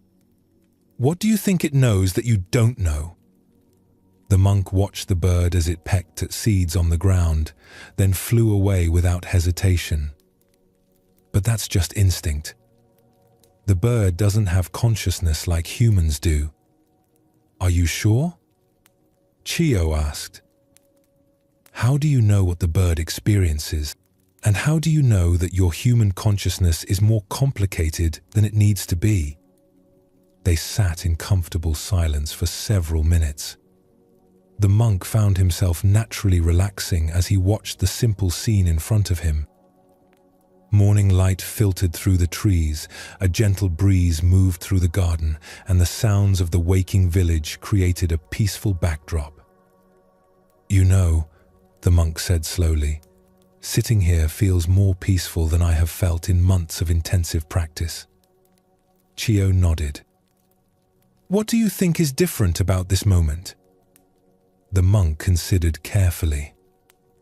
I'm not trying to achieve anything. I'm not analyzing or seeking. I'm just here. And how does that feel? Natural. Easy. Like I can finally stop pushing so hard. The old woman stood up slowly and began preparing to tend her garden. I have been sitting on this porch every morning for 40 years, she said. I have watched thousands of sunrises, felt thousands of morning breezes, listened to thousands of bird songs. Each morning is the same, and each morning is completely new. She looked at the young monk with eyes full of kindness. You asked about enlightened teachers. I think the morning is your teacher. The bird is your teacher. Your own breath is your teacher. The feeling of peace you just experienced, that is your teacher too. The monk felt something shift inside him. Are you saying that what I'm seeking is already here? I'm not saying anything, Chio replied with a gentle laugh. But what do you think? Right now, in this moment, are you suffering? Are you confused about the nature of reality? Are you failing to experience truth? The monk looked around him with new eyes. The morning light, the peaceful garden, the simple presence of the old woman, his own breathing, the sense of ease in his body. Nothing had changed, yet everything felt different. It's so simple, he whispered. Yes, Chio agreed. So simple that we often miss it while looking for something complicated. The monk stayed with Chio for 3 days, not to learn special techniques or hear profound teachings, but to practice the art of simple presence. He helped her with daily tasks, sat with her in the morning, and gradually discovered that the peace he had been seeking was available in every ordinary moment when he stopped searching for it elsewhere. When he finally continued his journey, he was no longer looking for an enlightened master. He had learned that enlightenment was not something to be found in a distant place or achieved through special practices. It was the natural state of awareness when it stopped struggling against itself. Years later, the monk would often tell his own students, "The greatest teacher I ever met was an old woman who taught me nothing and gave me everything." This story weaves together all the teachings we have explored on this gentle journey. The young monk's searching represents our own restless seeking for something better, somewhere else, in some future moment. But Chio's simple presence points toward the truth that runs through all Buddhist wisdom. What we seek is already here, already available, already perfect, just as at Island. We have traveled together through teachings about acceptance and letting go, compassion and mindfulness, wisdom and non-attachment. We have discovered that our true nature is not hidden but obvious, not complicated but simple, not distant but present in every breath. Each story has pointed toward the same essential truth. Peace is not something we create, but something we uncover by stopping our struggle against what Island. Like the monk sitting on Chio's porch, we find the deepest rest when we stop trying so hard to find it. We discover the most profound teachings when we become present to the simple reality of this moment. The bird that lands at our feet, the breath that moves through our body, the awareness that experiences these words right now, these are our greatest teachers. Take a long, slow breath and feel how this understanding settles into your body like warm water. You have been seeking peace and wisdom, and they have been here all along. Not as future achievements, but as the natural state of awareness when it relaxes its grip on wanting things to be different. Let us rest in this recognition through one final story that brings us home to the sanctuary of our own peaceful nature. Master Ren had spent 50 years teaching students about Buddhist practice and philosophy. His temple was famous throughout the region, and people would travel great distances to hear his lectures and receive his guidance. He was known for his vast knowledge and his ability to answer even the most complex questions about spiritual matters. But as Master Ren grew older, something began to change in his teaching style. Instead of giving long, elaborate explanations, he started responding to students' questions with simpler and simpler answers. Instead of assigning complex practices, he began suggesting that students simply sit quietly and breathe. Some of his students were confused by this change. They had come expecting profound teachings and sophisticated practices, but their master seemed to be offering them nothing but basic instructions they had learned years earlier. One evening, a senior student approached Master Ren with concern. "Master, your recent teachings seem so different from what you taught us before. Are you feeling well? Have you forgotten the deeper aspects of the Dharma?" Master Ren smiled and invited his student to sit with him on the temple porch where they could watch the evening stars appear in the darkening sky. "Tell me," the master said, "when you first came to study here 10 years ago, what were you seeking?" "I was seeking enlightenment, liberation from suffering, understanding of ultimate reality," the student replied. "And have you found these things?" The student hesitated. "I have learned much and my practice has deepened, but I still feel like there is something more I need to understand or achieve." Master Ren pointed to a bright star that had just become visible in the twilight. "Do you see that star?" "Yes, Master." "What is it doing?" The student looked confused. It's just shining." "Is it trying to shine? Is it working hard to be bright? Is it seeking to become a better star?" "No, it's just naturally shining." "And yet," Master Ren said softly, "its light has traveled across vast distances to reach your eyes. Without any effort or seeking, it illuminates the darkness for anyone who looks up." They sat in peaceful silence, watching as more stars appeared in the clear night sky. "When I was a young teacher," Master Ren continued, "I thought my job was to give students complicated practices and profound insights. I believed that enlightenment was something difficult that required years of special effort. But as I have grown older, I have discovered something different." He gestured toward the field of stars above them. "Look at this perfect teaching that appears every clear night.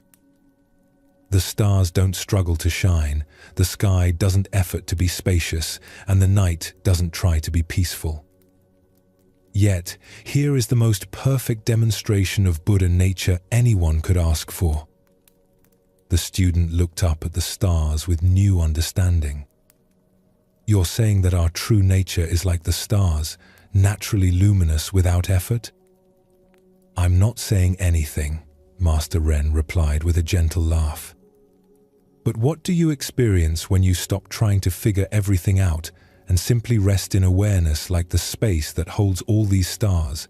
As they continued sitting together in the quiet night, the student gradually felt his mind settling into a natural stillness.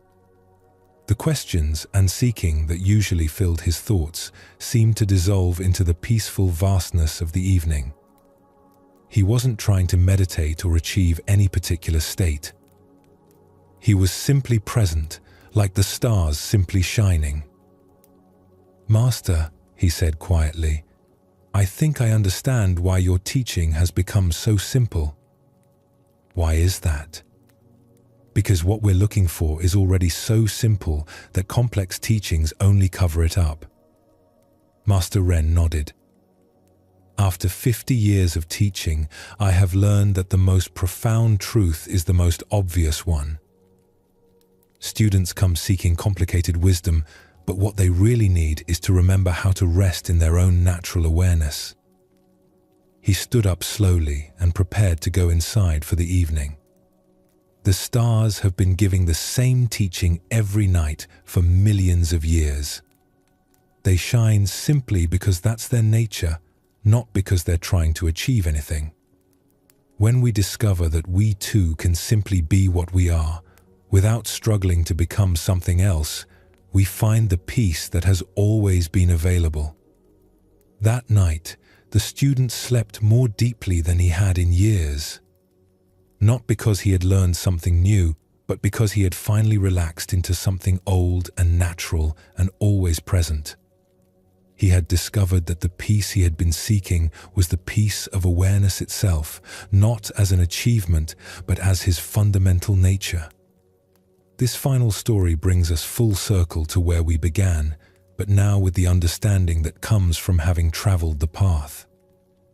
We started our journey together looking for transformation and peace, and we have found them not as distant goals, but as the ground we have been standing on all along. Feel your body settling deeper now, supported by the surface beneath you. Feel your breathing naturally slowing as your nervous system recognizes the safety of this moment. Feel your mind naturally quieting as it discovers it no longer needs to search for something better somewhere else. You have received the teachings that have guided countless beings toward freedom for over 2,000 years. These ancient wisdoms have found their way to you across vast distances of time and space, like starlight reaching your eyes. They have planted seeds in the fertile ground of your awareness that will continue to grow in their own natural time. There is nothing more you need to do tonight. Nothing to achieve or figure out. The path you have walked with these teachings continues not through effort, but through the simple remembering of what you have always been. Like water finding its natural level, like stars naturally shining, your peace will emerge not through forcing, but through allowing. Our gentle journey through these timeless teachings now draws to a close. We have walked together through stories of acceptance and letting go, compassion and mindfulness, wisdom and freedom. We have discovered that the peace we seek is not somewhere distant, but here, in this very moment, not something to achieve, but something to recognize. The ancient masters who first shared these truths rest with you now in the quiet space of awareness. You carry within you the same Buddha nature that awakened in them centuries ago. These teachings will continue their quiet work as you sleep, settling into the deeper layers of your being like seeds planted in fertile ground. There is nothing more you need to do tonight. Let your body sink completely into rest, knowing that wisdom works best in stillness. Let your breathing slow and deepen naturally as your mind releases the day's concerns. The peace you have touched through these stories is always available, always waiting for your return. Thank you for walking this path with Sleepy Monk. May you rest deeply in the sanctuary of your own peaceful nature. May you wake tomorrow with a gentle remembering of the profound simplicity that lives at your center. Peace comes from within, do not seek it without. Tonight, you have turned inward and found that this ancient truth still holds. The peace you have touched is not dependent on perfect circumstances or the absence of problems. It is the natural state of awareness when it stops fighting against what island. The great Zen masters knew that enlightenment is not something far away that requires years of special effort. It is the simple recognition of what has always been present. Like the moon reflected in still water, your Buddha nature has been shining quietly all along, waiting only for the waves of mental activity to settle. In this stillness, you remember what the ancients called your original face, the pure awareness that existed before you learned to think you were separate from the whole. The middle way that Buddha walked between extremes of luxury and hardship lives in your breath right now, neither forcing nor resisting, simply allowing. The compassion that flows from understanding our shared suffering opens in your heart as you rest. The wisdom of impermanence that teaches us to hold all things lightly settles into your bones. You are not just learning about these teachings. You are becoming them. Rest now in the great silence that holds all sounds, the vast space that embraces all experience. The ancestors smile as another being remembers the way home. It has been a wonderful journey with you here tonight. Sleep well, and thank you for joining us here at Sleepy Monk.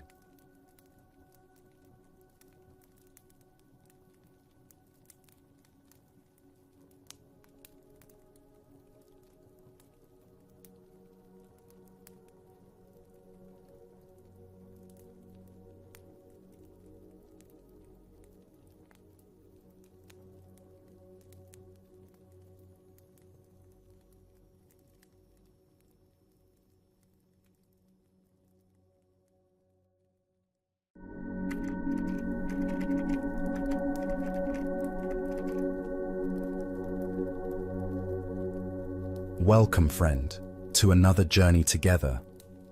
Tonight, we will explore gentle secrets of Zen masters, ancient keys they forged to quiet the restless mind and find profound clarity.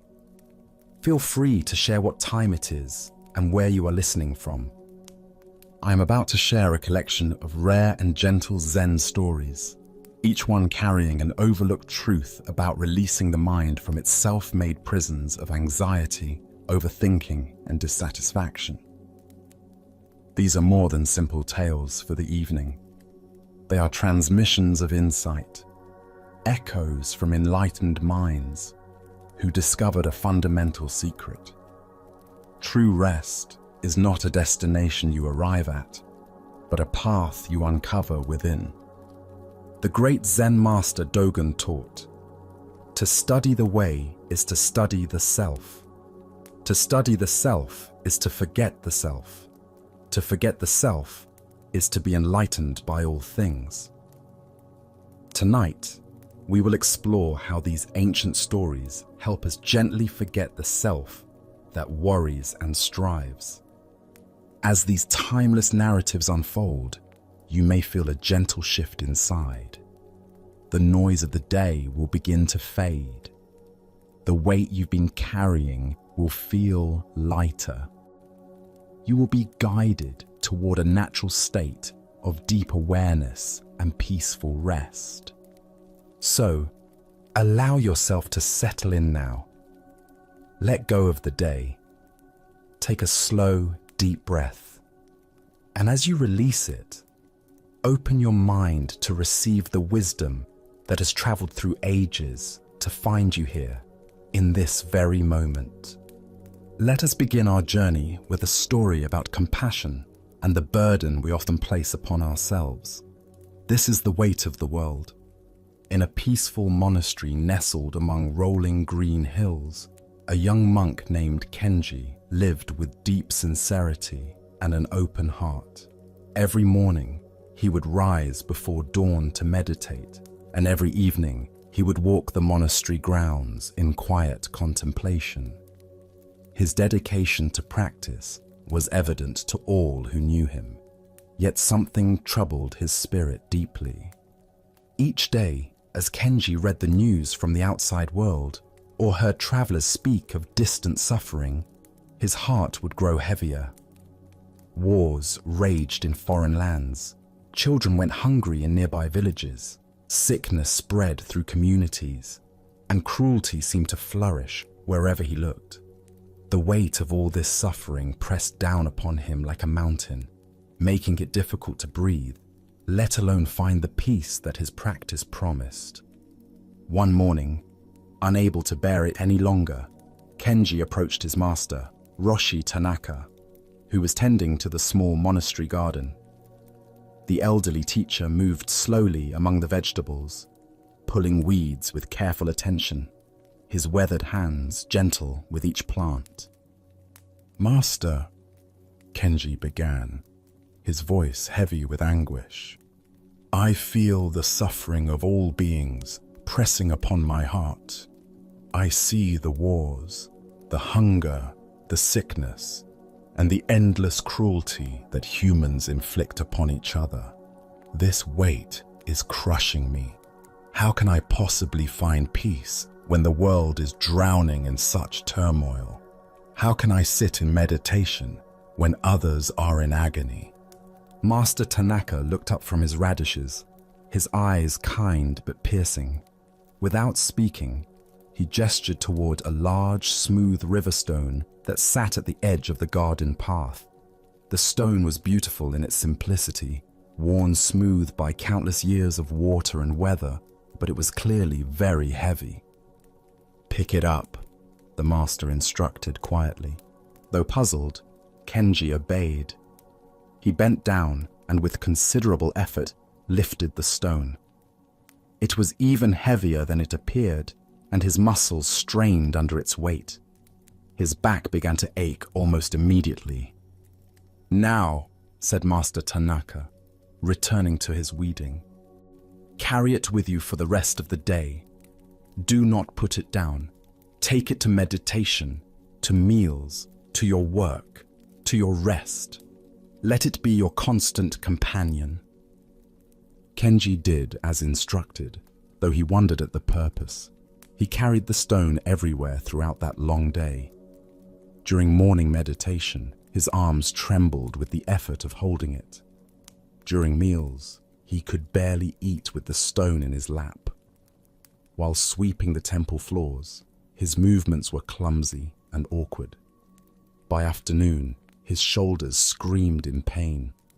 By evening, his entire body ached and exhaustion overwhelmed him. As the sun set, Kenji stumbled back to his master, his face pale with fatigue, sweat beading on his forehead despite the cool evening air. "Master," he gasped, barely able to speak. "I cannot carry it any longer. This stone is breaking my body and my spirit. I feel as though I might collapse." Master Tanaka looked at him with infinite compassion, his eyes soft with understanding. "Then put it down," he said gently. Kenji let the stone fall to the earth with a heavy thud that seemed to echo through the quiet garden. Immediately, a wave of profound relief washed over him. His shoulders dropped, his breathing deepened, and he felt as though he could float. The absence of that crushing weight was itself a kind of joy. Master Tanaka set down his gardening tools and faced his student directly. "The suffering of the world is like that stone," he said softly. "It is real, and it is heavy. Your compassion is a beautiful and necessary thing. Never lose it. But you are not meant to carry the stone of all suffering upon your shoulders. You are meant to see it, to understand its weight, to feel its reality deeply, and then to put it down so that your hands are free to help where you can." The Buddha once said, "You will not be punished for your anger. You will be punished by your anger." This ancient wisdom illuminates a profound truth about the nature of compassion and service.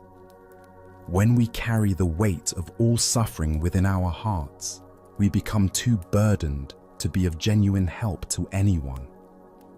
Why do we so readily pick up stones that are not ours to carry? Zen Buddhism points to several patterns in our conditioned minds that create this suffering. First is what we might call empathic overwhelm, the tendency to absorb the pain around us until we become paralyzed by its magnitude.